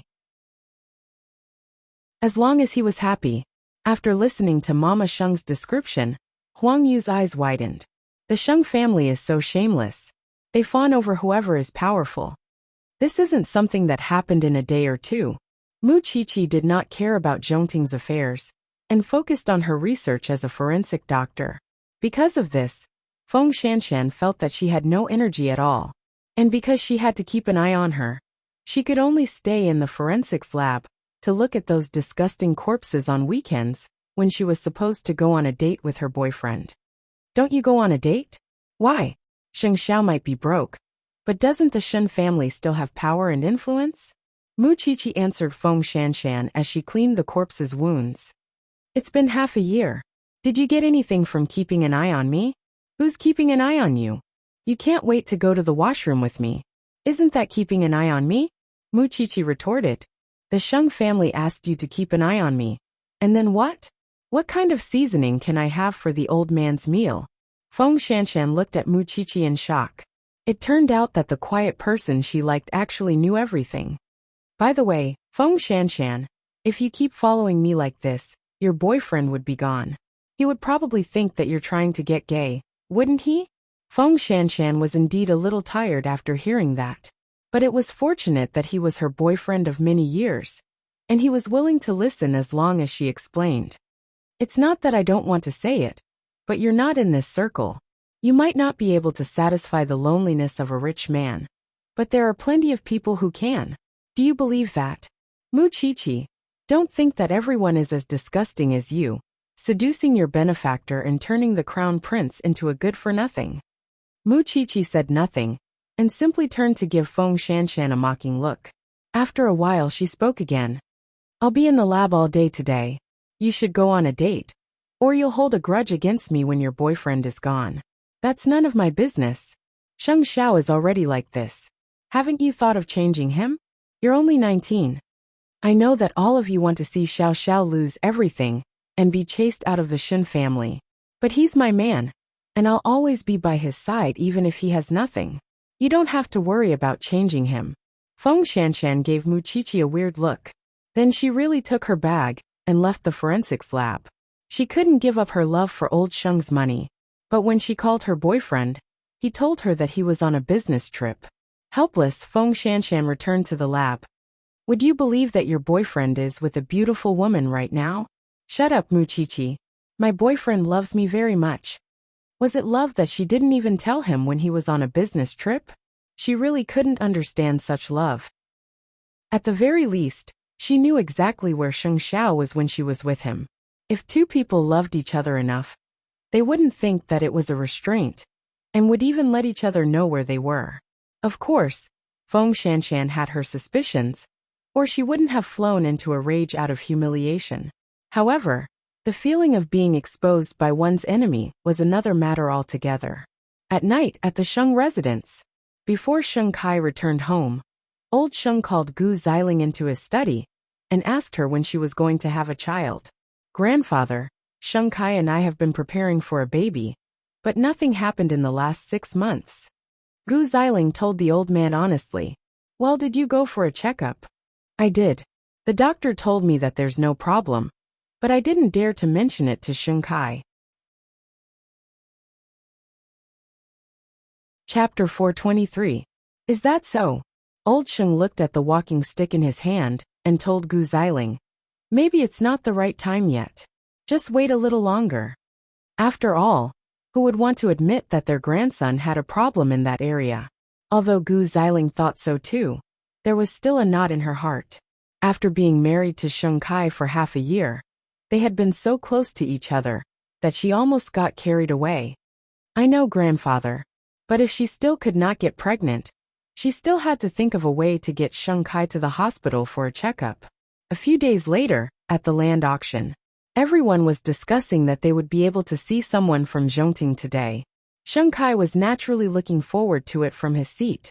Moments later, Su Che and another deputy CEO of Zhongting entered the main hall of the auction.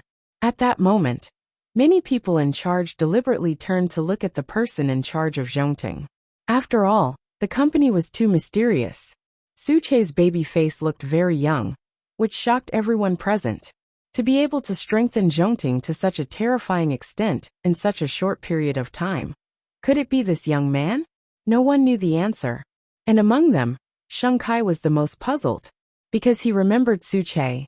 He had thought that Su Che was a bartender when he sent third brother home, but he turned out to be someone from Zhongting. Could third brother know someone from Zhongting? Soon the bidding began. The piece of land in the east of the city was priced at 1.3 billion. Many of the big shots present also scrambled to raise their cards. However, most of them raised their bids in the millions. Even when it came to Huang Yao and Sheng Kai's land, he only raised it by 100 million. But when it came to Zhongting's bidding, Su Che raised 2.6 billion. Everyone was shocked. Many big shots also felt that the land was still desolate and not worth such a high price, so they all gave up. However, Sheng Kai continued to follow up because Huang Yao was determined to get that land. 3 billion. 4 billion. 5 billion. Sheng Kai continued to bid. 6 billion. Su Che's cool voice rang in the hall. 5 billion. This time, Su Che did not follow up. 6. 5 billion going once. 6. 5 billion going twice. With that final blow, Huang Yao successfully acquired that piece of land. However, he still felt that Su Che was deliberately inflating the price of the land. Everyone thought that Sheng Kai was crazy. The land that was originally worth 1.3 billion yuan had been forcibly raised to the current sky-high price. At the same time, they were also curious about Zhongting's net worth. How could they so easily bid a land price of 6 billion yuan? After the auction ended, everyone left. At this time, Sheng Kai walked up to Su Che and asked, "We met last time. You sent third brother home." "Really? But I don't know your third son." "I just met him at the bar and gave him a ride," Su Che replied. "Are you really the person in charge of Zhongting?" "My family doesn't have any daughters or sons of marriageable age. I'm afraid I'll have to disappoint you, Chief Sheng." Su Che hit the nail on the head and walked around Sheng Kai to leave the venue. But Sheng Kai was stunned.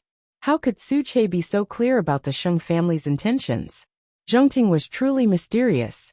Having completed his mission, Su Che returned to Zhongting to report. Sheng Xiao was delighted to learn that Huang Yao had spent 6.5 billion yuan. They've really expanded their business in Asia. Now they're showing off their wealth. 6.5 billion shouldn't be much for Huang Yao, Yi Futian said. 6.5 billion is certainly nothing, but it's not worth it for that piece of land. Now I've settled the score with the Sheng family for burning down Jingting. Su Che was puzzled at that. Didn't Miss Chi-Chi already seek justice half a year ago? That little one had caused Huang Yao's shares to fall, and its market value to evaporate. In truth, it was just a virtual economy, because the money didn't really go into anyone's pocket, and simply disappeared from the market. For Huang Yao, it's not a loss even if it doesn't go into their pocket. It's only when the 6.5 billion yuan is given away that the Sheng family would feel the pain. I see. Still, Chief Sheng, can you hold that grudge for so long? I can hold it for longer. Do you want to try? Su Che quickly waved him off.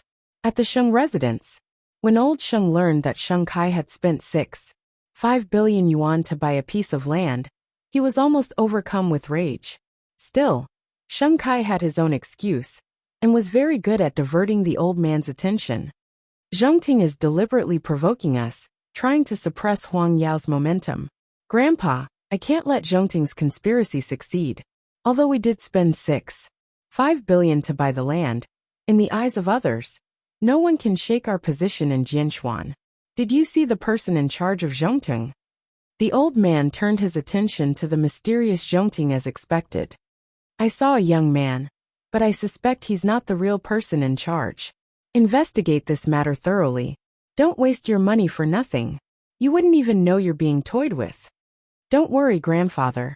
As long as Sheng Kai successfully shifted the problem to his face and Huang Yao's honor, the old man would definitely admit defeat. Over the last 6 months, he had become well-versed in how to deal with the old man, and would no longer fight him head-on like before. Still, the people in the industry could tell at once that Zhongting had set a trap for Huang Yao. Huang Yao had thought how domineering it was to win the land.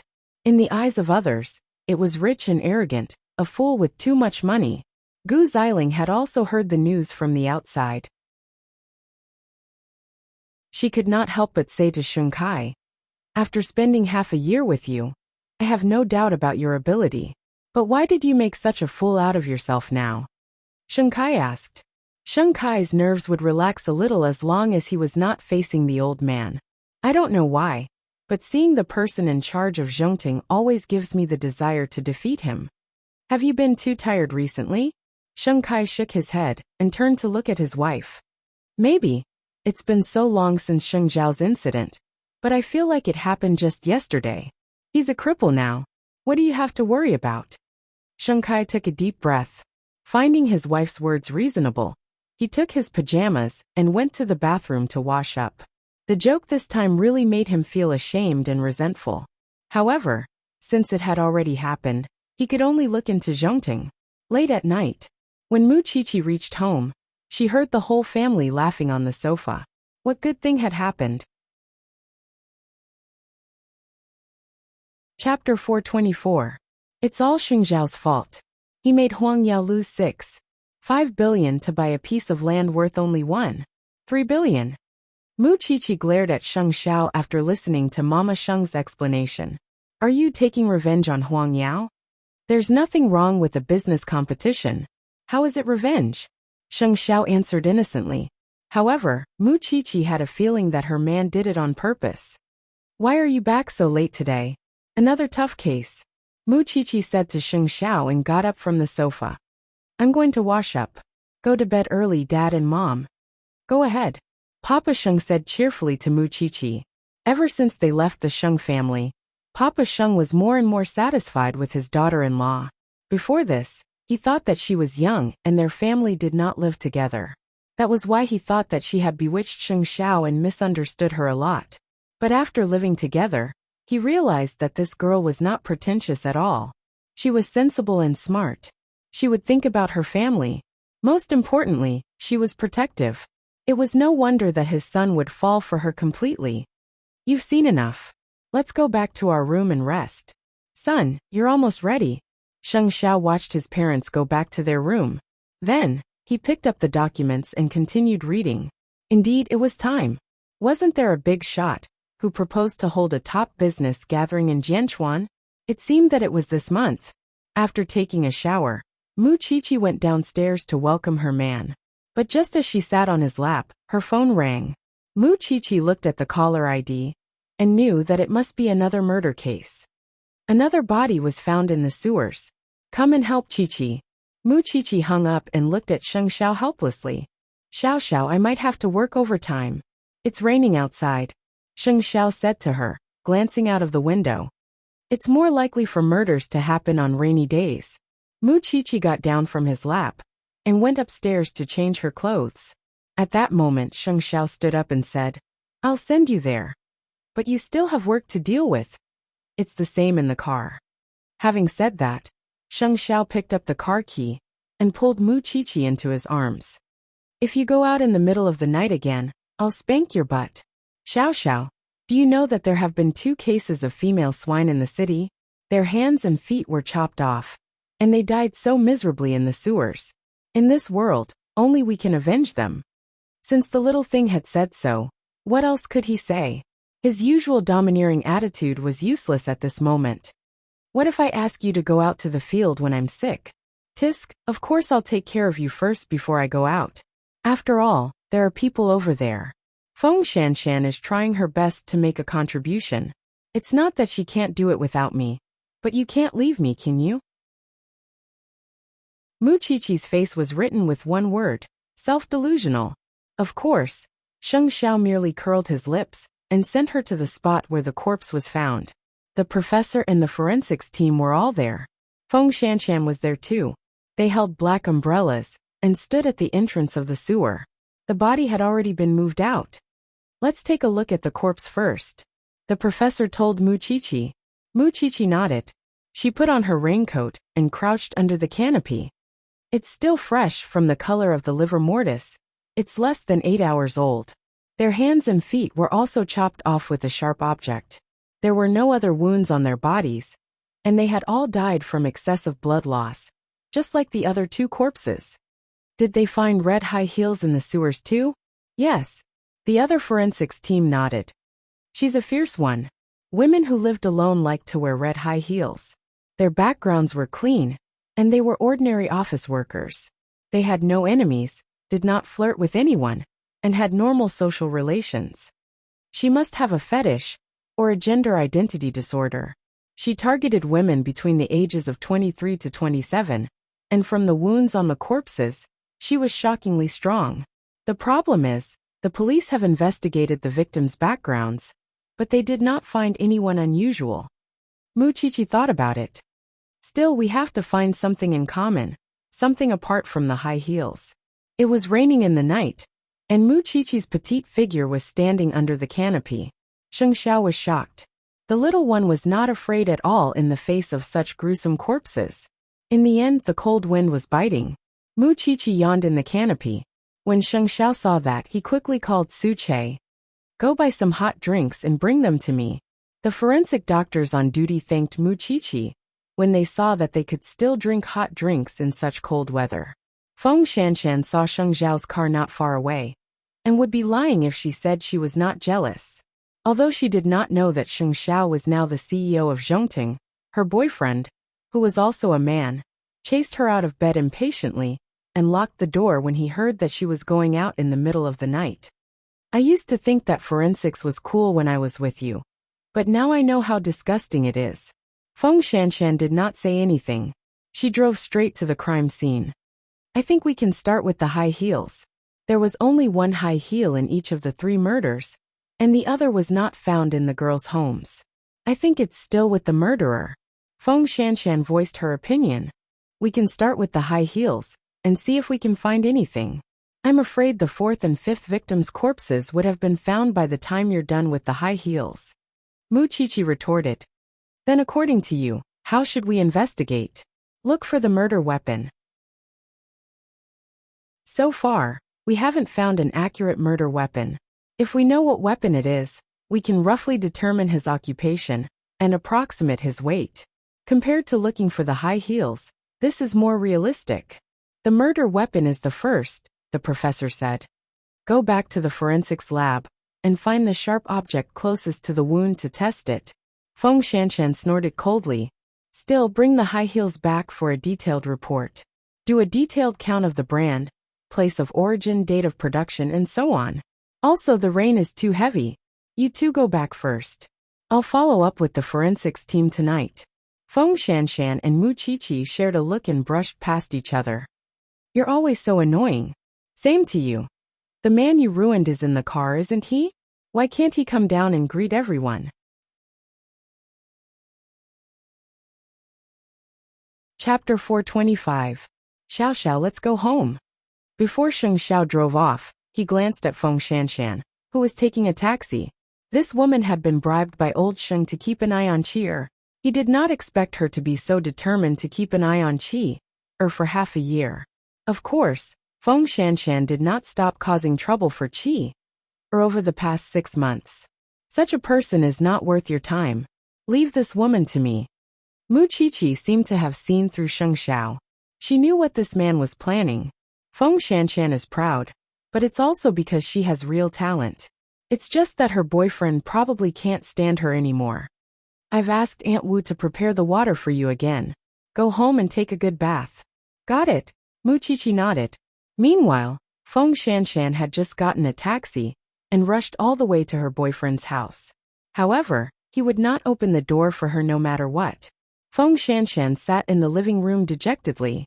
She sat there for the whole night. The next morning, her boyfriend came out of his room and saw her sleeping in the living room. He kicked her awake. Don't come again. Let's break up. What did you say? Feng Shanshan sat up and asked. Did I not make myself clear enough? Or is there something wrong with your ears? I said don't come again. I've had enough of you. Every time I see you, you smell weird. I'm in contact with corpses every day. Eating with you really spoils my appetite. That's not what you said when you were chasing me. When I was chasing you, I just thought that your profession was cool. Who knew that it would be so disgusting? Moreover, my parents would not agree to us being together. Let's stop here. With that, the rich man took out a bank card from his wallet. There's 200,000 on it. Consider it your breakup fee. Take the money and get lost. Feng Shanshan found it ridiculous. So she stood up and took the gold card. A relationship of a few years is really cheap. With that, Feng Shanshan took the gold card and left her boyfriend's villa. I said it's cheap. You don't want it. Feng Shanshan did not want it. After walking out of her ex-boyfriend's villa, she broke the card and threw it into the trash can. Although she came from an ordinary family, she believed that she had not coveted anything from her boyfriend in the past few years. Moreover, it was this man who chased after her first. However, she had nowhere else to go, so she went to the forensics lab. It was hard to tell whether Feng Shanshan was a good person or a bad person. That was why Mu Qiqi had always tolerated her surveillance. When Sheng Xiao left the house the next morning, he told Mu Qiqi, "Come with me to a business gathering in 2 days." "Okay, I'll spare some time for you," Mu Qiqi replied. She didn't know that Sheng Xiao was planning to reveal his identity that very night. She didn't think too much about it, and her mind was filled with the case of the high heels woman. Soon Mu Qiqi arrived at school. However, Feng Shanshan, who had always been prideful and complacent, wasn't acting like a follower today.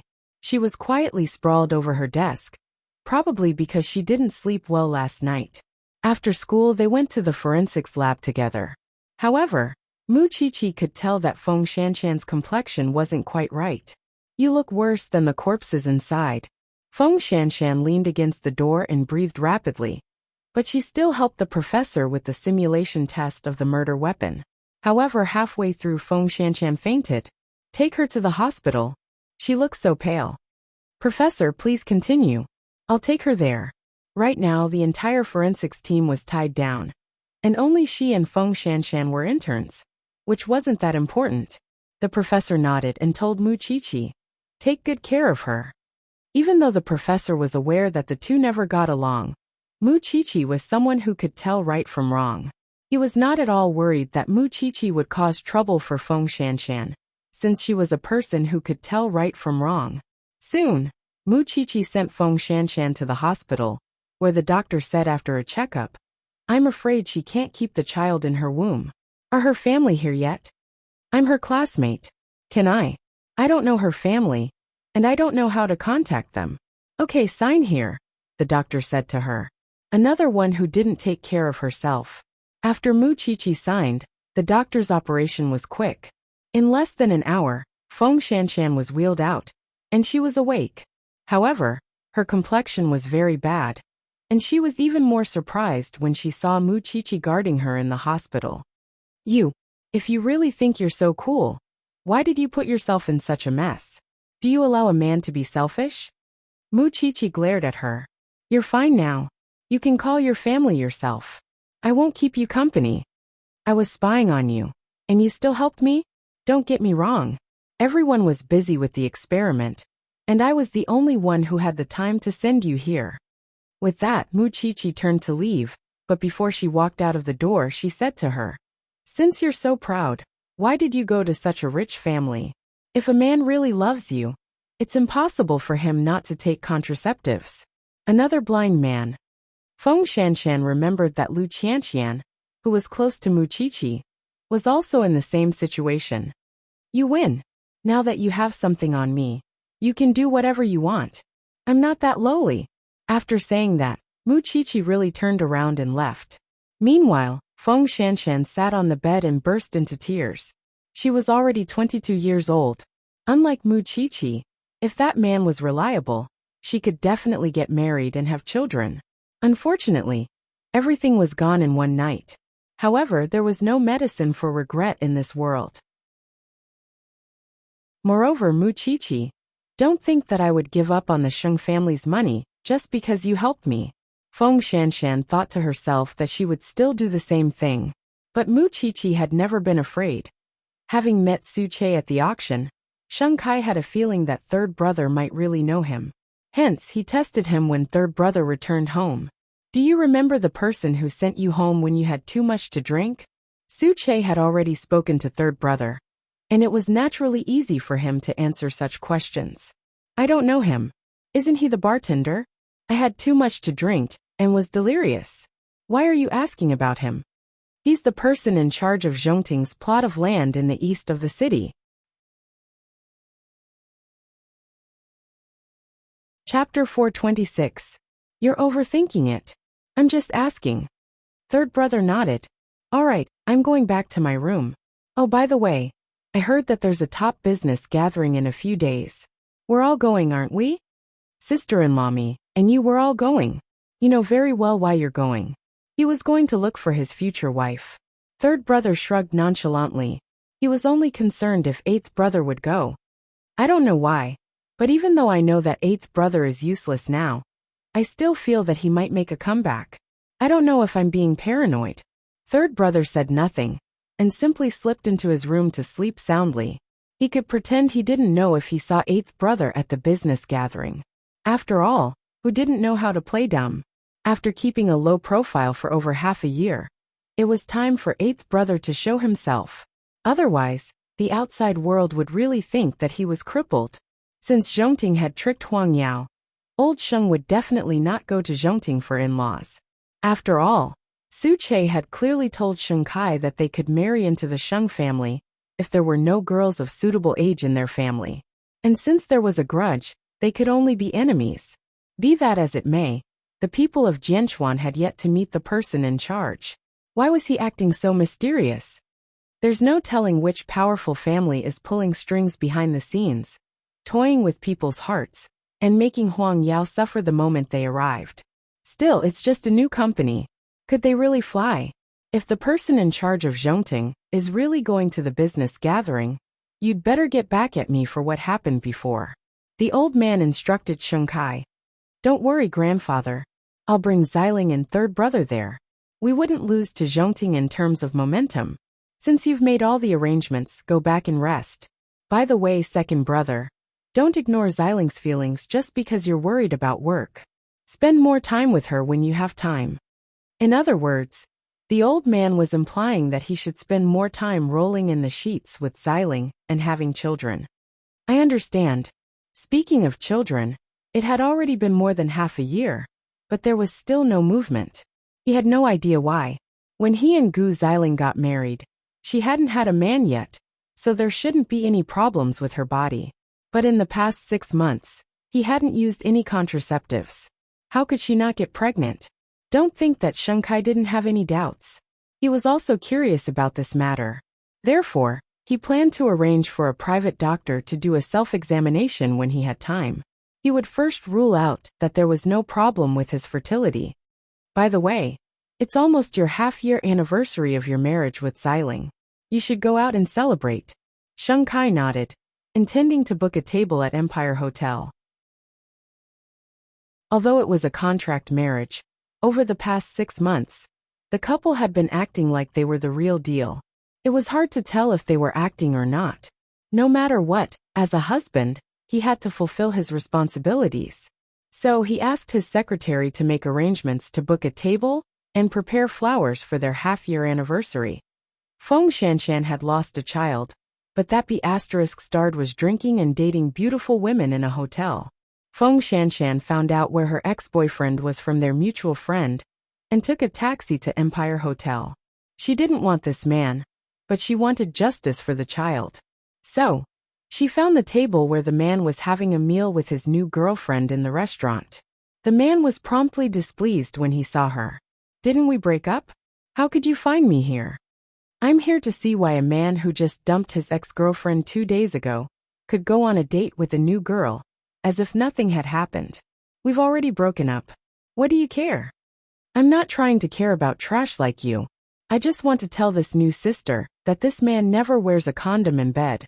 You could get pregnant by accident and then lose it to him, just like me. The girl felt disgusted at those words and rose from the table. Sorry, I'm leaving. What do you get back by doing this? I don't want to get back anything. I just want to see you disgusted. Slap. There was a loud noise, and Feng Shanshan was slapped in public just like that.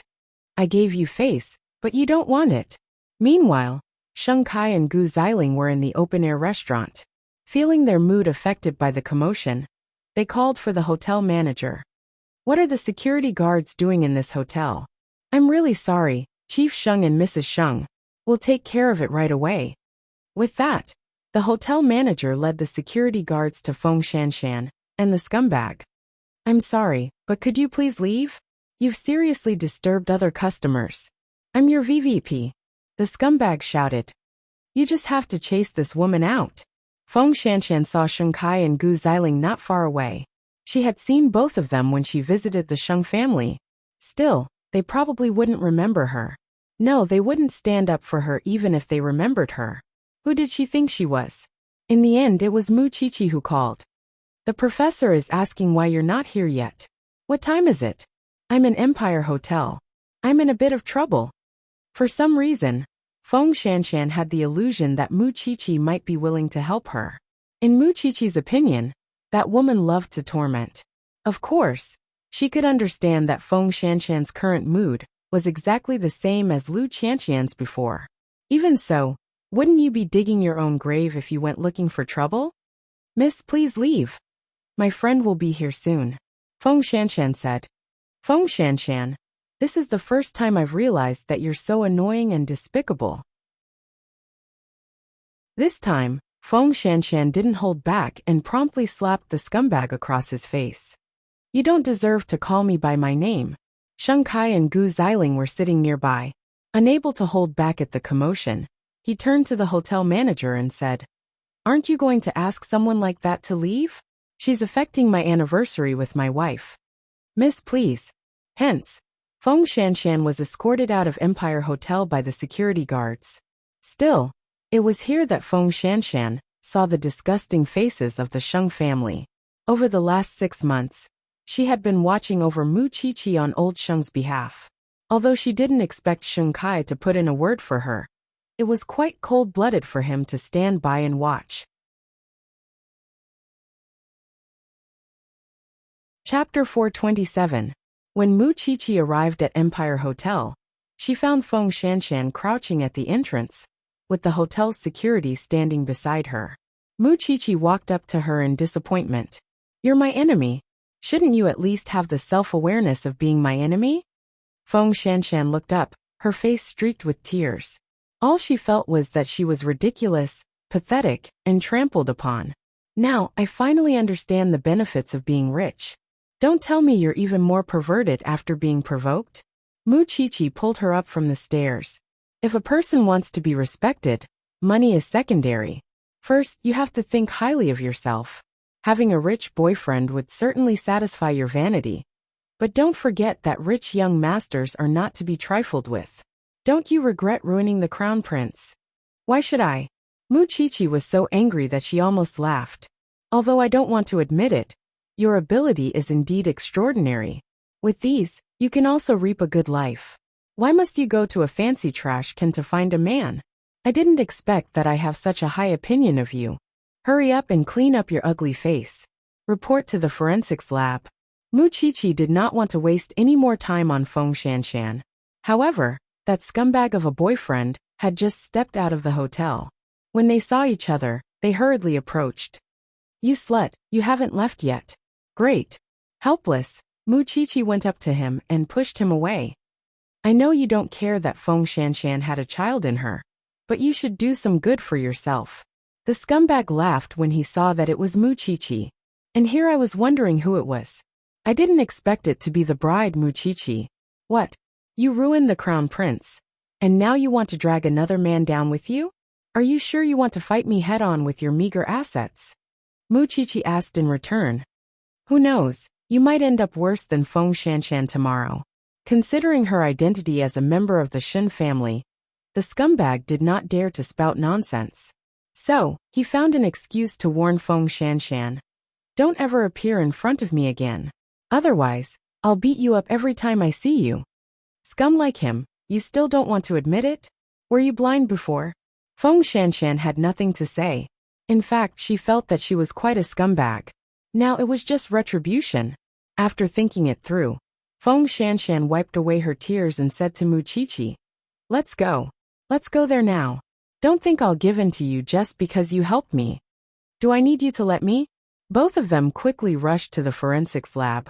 But the couple who had been enjoying a candlelit dinner at Empire had left the hotel as well. Still, when the waiter helped him get the car, he heard that Mu Qiqi had been there just now. Although they were both in Jianchuan, it had been over half a year since he last saw Mu Qiqi. He didn't know whether the woman who ruined Eighth Brother's future had become more tricky and difficult to deal with. Come to think of it, the Shen family's upbringing isn't too good. There's no telling how long Xing Xiao could tolerate Mu Qiqi if he goes. No matter how long he can tolerate, the Sheng family can't let him come back. Sheng Kai told his wife coldly. His mood had changed the most over the last 6 months. Xing Xiao did not want anything back then. He just wanted Mu Qiqi alone, leaving behind the huge business of Huang Yao. He had gone through so much to bring Huang Yao to a higher level, and he would never be so generous as to hand over his fruits of labor. Moreover, he liked the feeling of dominating others. Still, the girl who caused trouble just now was hired by Grandpa. Aren't we being a little unreasonable for not saying a word for her? Gu Xiling was still keeping the matter in mind. Still, she wasn't really concerned about Feng Shanshan. She simply wanted to test Sheng Kai and see if he was paying attention to that girl. Sheng Kai shook his head and opened the car door for Gu Xiling. She's hired by Grandpa. What does it have to do with us? Gu Xiling was only satisfied then. Little did she know that she had almost knelt for Feng Shanshan later. Feng Shanshan's love and hate were both strong, and she naturally held a grudge against Sheng Kai and his wife. As for Mu Qiqi, she felt that she and Mu Qiqi were very much alike now. Who wouldn't go crazy around people like the Sheng family?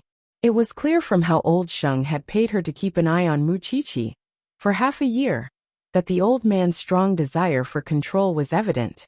When they returned to the forensics lab, there was a new breakthrough in the case of the high heels. First, they had confirmed that the murder weapon was an extremely sharp knife, and that the knife was made with the aid of a certain instrument, which was why it didn't take much effort to cut off the victim's limbs. Secondly, he confirmed the connection between the high heels. All three girls had bought them from the same online store. With this information, they could lock onto the next shoe buyer and ensure their safety. Both Mu Qiqi and Feng Shanshan breathed a sigh of relief when they had a clue. At the very least, there would always be good things happening, and not everything would be so terrible. Unwittingly, it was late into the night. When Mu Qiqi was about to leave, Feng Shanshan suddenly told her, "Do you know why I was chased out of the hotel?" Mu Qiqi frowned. Because the current crown prince of the Sheng family and his new wife were celebrating their 6-month anniversary up there. And he said that I was disturbing them. So, the Sheng family is really annoying. Mu Qiqi sneered and returned home. She felt much more relaxed now that there was a clue to the case. Still, she was a little tired after so many things had happened today. Come to think of it, Feng Shanshan is really an idiot. She knew that going to that scumbag was overestimating herself, and yet she still went for it. Perhaps she wanted to die with him? Sheng Xiao smiled softly. Blah. That scumbag wouldn't be hurt, even if she blew herself up 10 times. Mu Qiqi retorted. That's why a girl has to be clear about people. And did you know Xiao Xiao? Second brother has really changed a lot. He's so powerful now. I've never doubted his ability, but he's never been a strong-willed person. That was why Sheng Xiao trusted third brother more than Sheng Kai. And as it turned out, he had the right eye. Chapter 428. That's why I'm bringing you to the business gathering in a few days. I know Xiao Xiao. But, can't you make that scumbag Feng Shanshan pay the price first? He provoked me today. He said that I ruined you. Mu Qiqi was angry at the thought. Duan Xiao. And was punished because Lu Qianqian was born into a rich family and could suppress the Duan family. But now Feng Shanshan was really worrying. Her IQ and EQ were worrying. In any case, she was popular in school. But what use was that? Since when did you get so close to Feng Shanshan? I have a feeling that we could use Feng Shanshan in the end to send the wrong message to that old man of the Sheng family. Sheng Xiao did not believe her nonsense. But he would definitely avenge Mu Qiqi, because that scumbag had upset his Xiao Qi'er. Feng Shanshan had thought that Mu Qiqi would spread the news of her pregnancy and miscarriage after being disgusted by her for so long. But when she went to school, she found out that Mu Qiqi was not interested in that at all. She was gauging the heart of a gentleman with her own mean measure. She thought of all the things she had gone through before. But in the end, it was Mu Qiqi, her enemy, who treated her the best. She would continue to follow up with the Sheng family. She had been monitoring Mu Qiqi for so long, and she did not think that she should give up on the old man's money. But it was entirely up to her to say what she wanted to say to the old man. At the very least, she was quite disgusted by Sheng Kai and Gu Xiling at the moment. But from Sheng Kai's point of view, it was not easy for him to promise Gu Xiling that he would keep her company. In the end, it was ruined by her and that scumbag of a rich man. Naturally, he was unhappy. Fortunately, the two of them had a tacit understanding last night. Gu Xiling did not get upset because of what happened in the hotel, so he was relieved. Over the last 6 months, Gu Xiling rarely caused trouble. She was dedicated to being his wife and helping him take care of the Sheng family. It would be a lie to say that he was not moved. Still, he was a little worried that the child they had been looking forward to for so long did not come. The next morning, Sheng Kai entered the dining room with a radiant face. Seeing the old man sipping tea at the head of the table, he said, "Grandfather, Xiling and I saw the girl you often see at Empire Hotel yesterday. It seems that she broke up with her boyfriend, and her character is really bad. Are you sure she's reliable?" Grandpa Sheng looked up at Sheng Kai and said coldly, "What does it have to do with you? You just take care of your Huang Yao. You don't have to worry about this girl's character. It's fine as long as she is Mu Qiqi's enemy." Sheng Kai nodded. "That's true. Go home early and spend more time with Xiling." Wasn't the old man urging them to hurry up and have children? "Yes, Grandpa. Still, you've had that girl keep an eye on Mu Qiqi for so long." "Is there any news from Sheng Xiao?" As soon as the old man heard the words eighth brother, anger immediately appeared on his face. After all, whether it was Sheng Xiao or eighth brother, their names were taboo to the Sheng family. Sheng Kai didn't dare to ask more questions, so he quietly ate his breakfast. Later, third brother came downstairs looking a little dazed. "See if there are any suitable girls at the business gathering in 2 days. You're not young anymore, and you're still single. Don't you think it's embarrassing? Not marrying Zhongteng?" Third brother asked mockingly. "Why would I have a grandson like you?" Third brother pursed his lips and said nothing. Ever since eighth brother left, the sharp conflict in the family had calmed considerably, mainly because third brother had a strong will to live and was good at smoothing things over. Still, he knew that it was temporary. After the business gathering, the Sheng family would probably blow up again. After Feng Shanshan had a falling out with her scumbag ex-boyfriend at Empire Hotel, her ex-boyfriend had left her things at his doorstep and called her on purpose, telling her to go get them. In truth, he was trying to humiliate her. After all, Feng Shanshan was the one who had mocked him in public that day. Moreover, the little beauty he was going out with was ignoring him.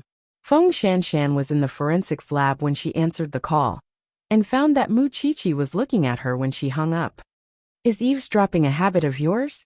I just don't get it. Why do you have that scumbag's number in your phone?" Mu Qiqi crossed her arms and shook her head. "Besides, are you really that stupid? Are you really going to be greedy for those things? I don't think those things are important, but the only photo of my parents is in my suitcase. I have to get it back." Feng Shanshan replied. "You wouldn't be so kind as to let you get it. If it were me, I would just throw it away. Isn't that scumbag's intentions obvious? It's none of your business." With those words, Feng Shanshan took off her white coat and left the forensics lab. Of course, Mu Qiqi wouldn't stick to the cold shoulder since Feng Shanshan had put it that way. She simply called Sheng Xiao, even though she felt that it was a waste of his time. Su Che quickly received Sheng Xiao's order to contact the scumbag's parents. It was easy to deal with someone like that since it was just a small company. Feng Shanshan returned the car to the scumbag and hailed a cab to his mansion. However, when the scumbag saw Feng Shanshan, he pointed at a nearby trash can and said, "Your things are in there. You want them? Go get them yourself." Feng Shanshan knew that it would be such humiliation, and she had to admit that being with that scumbag had pushed her to the limit of her tolerance. That was why she went to the trash can without a word and started to search for the photo. But when she started to stink, the scumbag took out the photo from his pocket and said, "Are you looking for this?" Feng Shanshan's eyes reddened when she saw the photo in his hand. "Give it back. I know you care about your parents, but it's a pity that it's useless for you to keep it. They've already started their own families, so why don't I tear it for you?" With that, the photo was torn into 2 halves in the scumbag's hand. "We've been together for years. Why must you be so ruthless?" Feng Shanshan asked with a trembling voice. Chapter 429. Give me back the photo. You can do whatever you want. That was the most important thing to Feng Shanshan. Even if the scumbag tore it apart, she wanted the pieces of the photo. "Then come here and kneel before me." The scumbag hooked his finger at Feng Shanshan. Can't you let me go for the sake of my miscarriage? I told you to scram before, but you insisted. Now I've changed my mind. The scumbag arched a brow and placed the photo on the table in front of him. Come here and kneel before me to apologize. I'll let you take the photo away. Feng Shanshan swallowed her anger. She had no other choice but to walk up to the scumbag and kneel on the green grass. Then the scumbag kicked her to the ground. You be *tch. You embarrass me in public. I'll make you happy. Feng Shanshan lay on the ground and clenched her fists. She could not fight back. At that moment, the scumbag's parents suddenly drove up to their son's villa.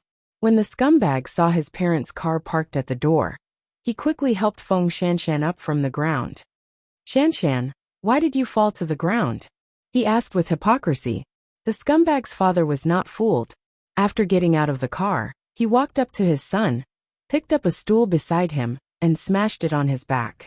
The scumbag fell to the ground and rolled around in pain. Come in.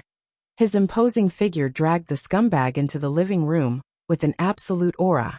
Along the way, the scumbag let out a series of screams. In fact, the parents had already arrived when Feng Shanshan was rummaging through the trash.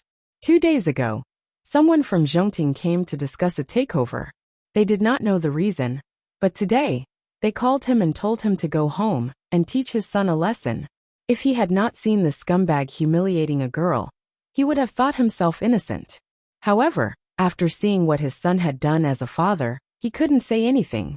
He did not know that he had raised such a scumbag. Feng Shanshan was helped into the living room by the scumbag's mother. They knew that their son had a girlfriend, but they had never met her in an ordinary family. They did not expect that their first meeting would be under such circumstances. Feng Shanshan did not know what was going on. She followed him into the living room of the villa. However, the scumbag's father found a golf club and swung it at his son. The screams came one after another. When the scum vomited blood, the scum's father finally stopped. Dad, you're going to kill me. Beating you to death is considered a light punishment. If it wasn't for breaking the law, I would have chopped you up today. The scumbag's father said to his son. Do you know that you've offended someone you shouldn't have? If the company goes bankrupt, not to mention you're now a rich second generation, I'm afraid you can only go to the streets and become a beggar. You still want a girl to kneel to you. Let me tell you, from today onwards, I won't give you a single cent. I want to see how you're going to continue fooling around. The scumbag lay on the ground moaning. After this beating, he would probably have to stay in the hospital for 10 days to half a month. Dad, our family is so rich. If you don't give it to me, who will you give it to? Even if I donate it, I won't give it to you. With that, the scumbag's father stood up from the sofa and walked to Feng Shanshan. I didn't know this animal was such a thing. I heard that you lost your body because of him 2 days ago. I don't have anything here, and I don't know how to compensate you. I can only express my sincerity and hope that you can live a happy life in the future. Feng Shanshan looked at the father and did not take the check. She only said, I haven't used his money in the years I've been with him, so I won't take it now. I've driven the sports car and other things, but I've returned them. I broke the card he gave me as a breakup fee and threw it away. I only want the photos of my parents. With that, Feng Shanshan turned around and planned to leave the scumbag's house. When the scumbag's father heard what Feng Shanshan said, he kicked the scumbag a few more times. I hope that when you go back, Miss Feng, you can put in a good word for me in front of the person in charge of Zhongting. I will definitely take care of my son later. Feng Shanshan did not understand what the father meant. She simply picked up the photo of her parents from the garden and left the scumbag's house. At the very least, she had seen the scumbag get beaten up with her own eyes just now, and it was a relief. Still, she did not believe that it was a coincidence that her parents came, especially when the scumbag's father told her to put in a good word for him in front of the person in charge of Zhongting. How would she know the person in charge of Zhongting? The only person who would poke her nose into such matters was Mu Qiqi. Wait, Mu Qiqi, Zhongting? Although Feng Shanshan was kicked, it was not a heavy one. Compared to the pain that the scumbag had suffered just now, it was nothing. Later, Feng Shanshan returned to the forensics lab and stuck the photo with the transparent tape before carefully putting it back in her pocket. Mu Chichi said when she saw it when she was done with her experiment. I couldn't tell that you're such a filial son. Why are you always peeking at others? Get it straight. You're in the forensics lab, and such an obvious place is for people to see. You could have stuck it back at home otherwise. Feng Shanshan had nothing to say. Pausing for a moment, she then said, You helped me today, didn't you? What does that have to do with me? Otherwise, no one in this world would care about me, Feng Shanshan said.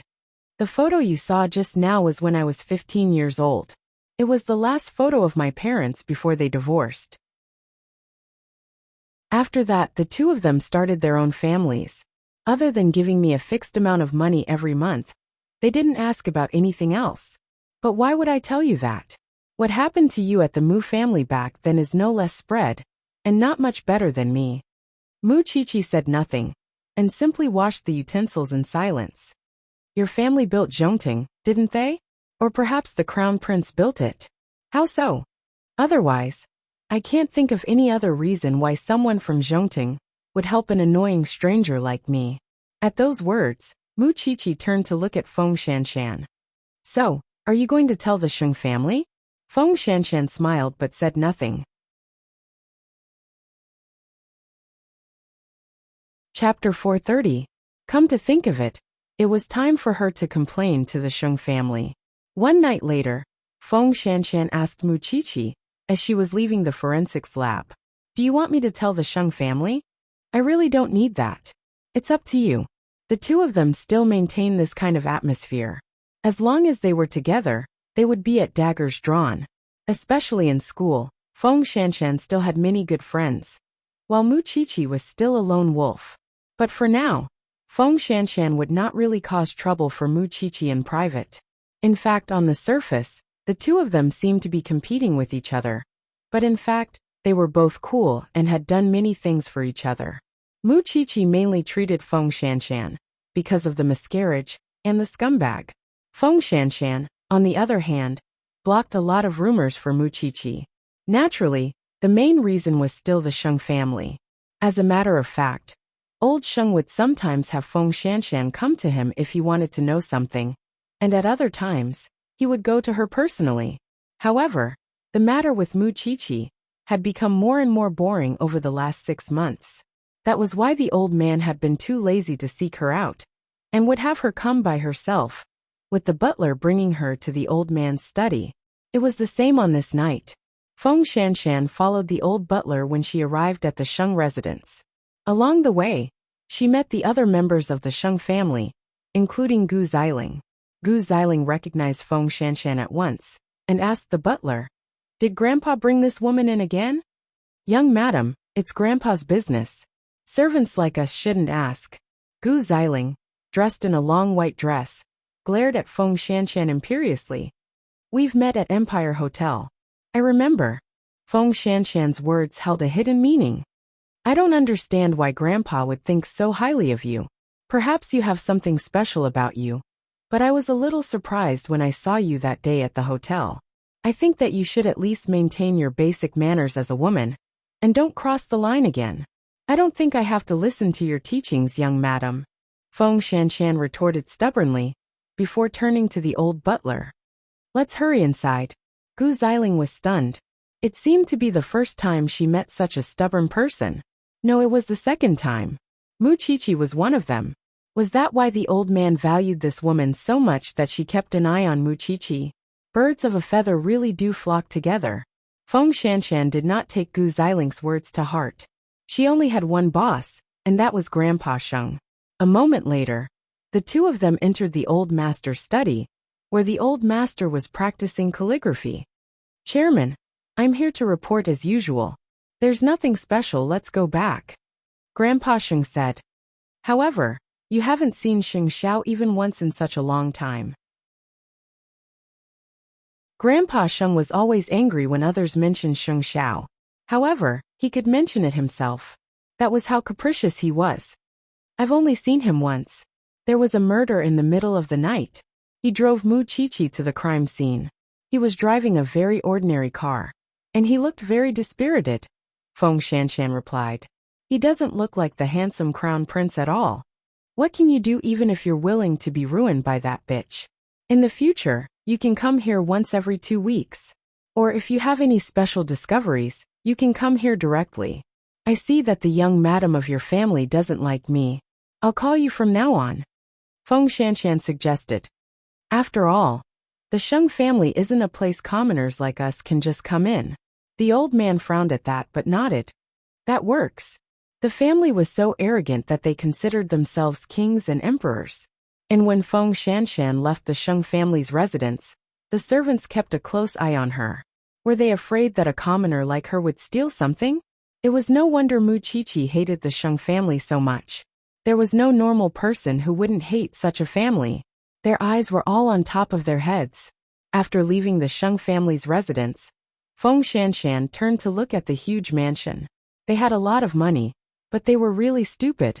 Sheng Xiao had kept a low profile and built Zhongting in just half a year, widening the horizons of everyone in Jianchuan. And yet this family was so short-sighted. It was no wonder Jianchuan lived up to its reputation. She really wanted to know what the family's expression would be when they realized the relationship between Zhongting and Sheng Xiao. Meanwhile, Mu Qiqi was leaning on Sheng Xiao's body and reading past cases.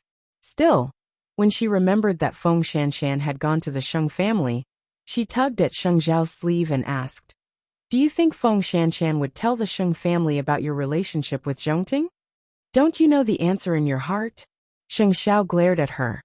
"Do you really need me to praise your wisdom and decisiveness?" Mu Qiqi laughed and wrapped her arms around Sheng Xiao's neck.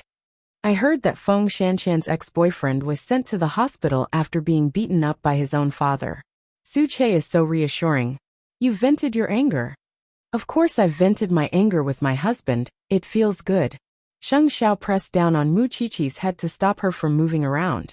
This little one was getting better and better at flattering people. He wondered if there would come a day when she would climb onto his head and pee on it.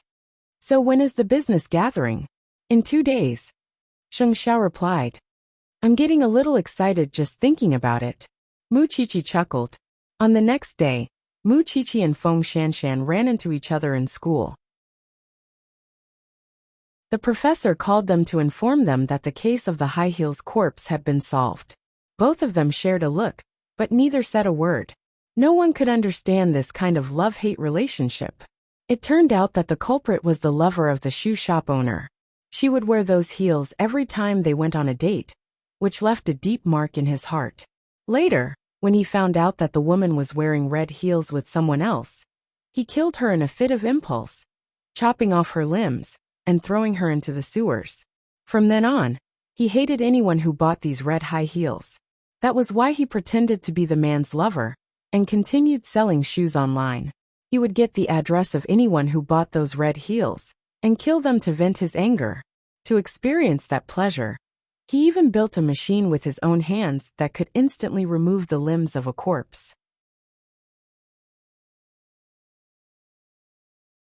Chapter 431. The top business gathering would be held in the Grand Houston Square in a day's time. On that day, the representative of Zhongting would really be there. This time it was not a fake news. But before that, Sheng Kai took the time to do a physical checkup. Once the results were out, his personal doctor immediately called him and asked him to make time to see the doctor. Sheng Kai did not tell Gu Xiling about it. It was a man's pride anyway. So his personal doctor was personally invited to his office by his assistant and brought his checkup report. "Chief Sheng, I'm afraid you need to go to the hospital for a more comprehensive checkup," the doctor suggested as he placed his examination report on the table. "I suspect that you have immune infertility." Sheng Kai's expression changed when he heard that. "Explain clearly." The doctor took some time to explain to Sheng Kai the cause of immune infertility and the consequences of it. "But there is no big problem in that aspect of my life. There may be a hereditary history," the doctor explained. "Can it be treated?" "Of course, but I need your cooperation." Sheng Kai could cooperate, but he did not want anyone to know that he could not have a child, especially Gu Xiling. It was a man's pride. "I can cooperate, but I must make sure that no one else knows." With his current physical condition, It was almost impossible to get Gu Xiling pregnant. So that night, even when Gu Xiling took the initiative to invite him, he did not have the intention. Instead, he was in a state of alertness and irritation. What's wrong? Gu Xiling had never seen him like this. I'm just too tired from work. It's nothing. Go to sleep. Sheng Kai explained and comforted Gu Xiling. Gu Xiling thought that he was under too much pressure, so she didn't ask much and quickly fell asleep. However, Sheng Kai couldn't fall asleep no matter how hard he tried. He could not even give Gu Xiling a child. If this matter were to spread, his reputation as the CEO of Huang Yao and the head of the Sheng family would be ruined. He would become a laughingstock. After all, not many men could endure such humiliation. The next day, Sheng Xiao went to the Shen family before heading to Zhongting.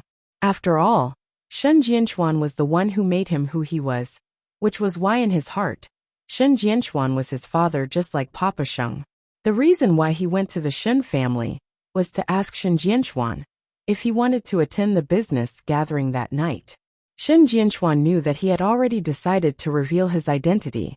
He did not want to monopolize this identity, so he was willing to share it with him. However, Shen Jianchuan was more willing to be the person behind the scenes. After all, it was the era of the young. It was safer for the older generation to hide at the back. I will remember your kindness, but I hope that you will use your kindness on my daughter. I am satisfied with your performance so far.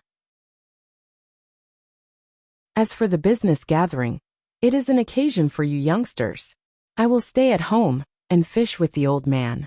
Shen Jianchuan had his reasons for not attending. After all, the whole Shen family was in the limelight now. It was better for him to stay away from them, so that his brother could be the mayor for a longer time. When Qi'er turns 20, I plan to bring her abroad for registration. It doesn't matter if you have that piece of paper. Shen Jianchuan was not in a hurry. He wanted to keep his daughter for a few more years anyway. Dad, you should find yourself a partner. Shen Jianchuan smiled and waved for Sheng Xiao to leave. Go do what you need to do. Why bother with an idler like me? Sheng Xiao did not stay long at the Shen family. Their houses were too close, and it was convenient for them to visit each other. Still, before Sheng Xiao went to Zhongting, he told Su Che to send the gown he had made for Qi'er to the villa so that she could try it on. Now, the little one's figure was becoming more voluptuous. Sheng Xiao did not want other men to stare at her, but he did not want to overshadow her beauty either. Tonight, let's watch a good show. The Sheng family would not be prepared for it, since Sheng Xiao had hidden it too well over the last 6 months. And Jing Yun would attend the gathering with Sheng Minglan. Of course, all he was interested in was watching the Sheng family put on a good show. At 6 in the evening, Sheng Minglan was changing at home. When she saw that Jing Yun had changed too, she said, "Why don't we go with Qi? Let them go alone. It would be more surprising that way." Sheng Minglan thought about it and nodded. She felt a surge of emotions at the thought of Sheng Xiao returning to his peak. Meanwhile, third brother had changed into a dark green suit and a bow tie as he came downstairs. When he saw that Sheng Kai and Gu Xiling were dressed up, he gave them a thumbs up. What a perfect match. Sheng Kai was wearing a dark blue handmade suit, while Gu Xiling was wearing a white halter dress. Although they were beautiful in such cold weather, were they not afraid of catching a cold? Of course, to Sheng Kai, it was enough to save face. He had never been particularly concerned about Gu Xiling's health, especially after he found out what was wrong with him. He was even more afraid to talk about health. Hence, the trio got into the Lincoln Stretch limousine. Meanwhile, third brother was tidying his sleeves along the way, and could not help mocking himself. I'm still lacking a woman. Having a lady from a good family like sister-in-law for a wife is such a relief. Grandpa is asking you to go so that you can find someone who understands you, Gu Xiling quickly said. We'll meet the person in charge of Zhongting soon. I really want to know who the person who made me pay 6.5 billion is.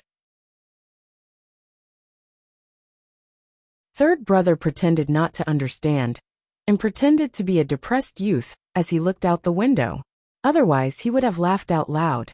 It was not that he had anything against Huang Yao or second brother, but eighth brother's brain had been specially made by God. Anyone who dared to compete with him in the business world would only be asking for humiliation. He just hoped that second brother would not have a heart attack from his anger tonight. Since he was the CEO of Huang Yao, the trio were invited to the main hall when they arrived. There were no less than 100 guests in the hall that resembled a heavenly palace. Third brother searched everywhere for Sheng Xiao, but he did not seem to have arrived. If that was the case, he could get to know the little beauty who was already there. Chapter 432. Over the last 6 months, few have seen his true face. Could he be so ugly that he doesn't dare to show his face? We're all businessmen of Jianchuan. Why would he be afraid to show his face? Didn't he make the people of Huang Yao suffer in silence just days ago? Everyone in the venue was speculating about the CEO of Zhongting. It was clear how mysterious he was, and how much they wanted to scratch their hearts. But the more it was so, the more Sheng Xiao planned to arrive late. Wouldn't everyone's eyes be on him then? Soon, a Rolls-Royce Phantom stopped at the entrance of the venue. Sheng Xiao was dressed in a vintage flaxen suit, and led Mu Qiqi, who was wearing a starry sky dress, into the venue. Am I seeing things? Why do I see Sheng Xiao coming in? I think I see him too. Is Sheng Xiao here? The man who had shaken the world half a year ago was rumored to have been utterly ruined by a woman. Why would he be here at such a grand business gathering today? Moreover, looking at his appearance, he looked so heroic and vigorous. Where did he look like he was defeated?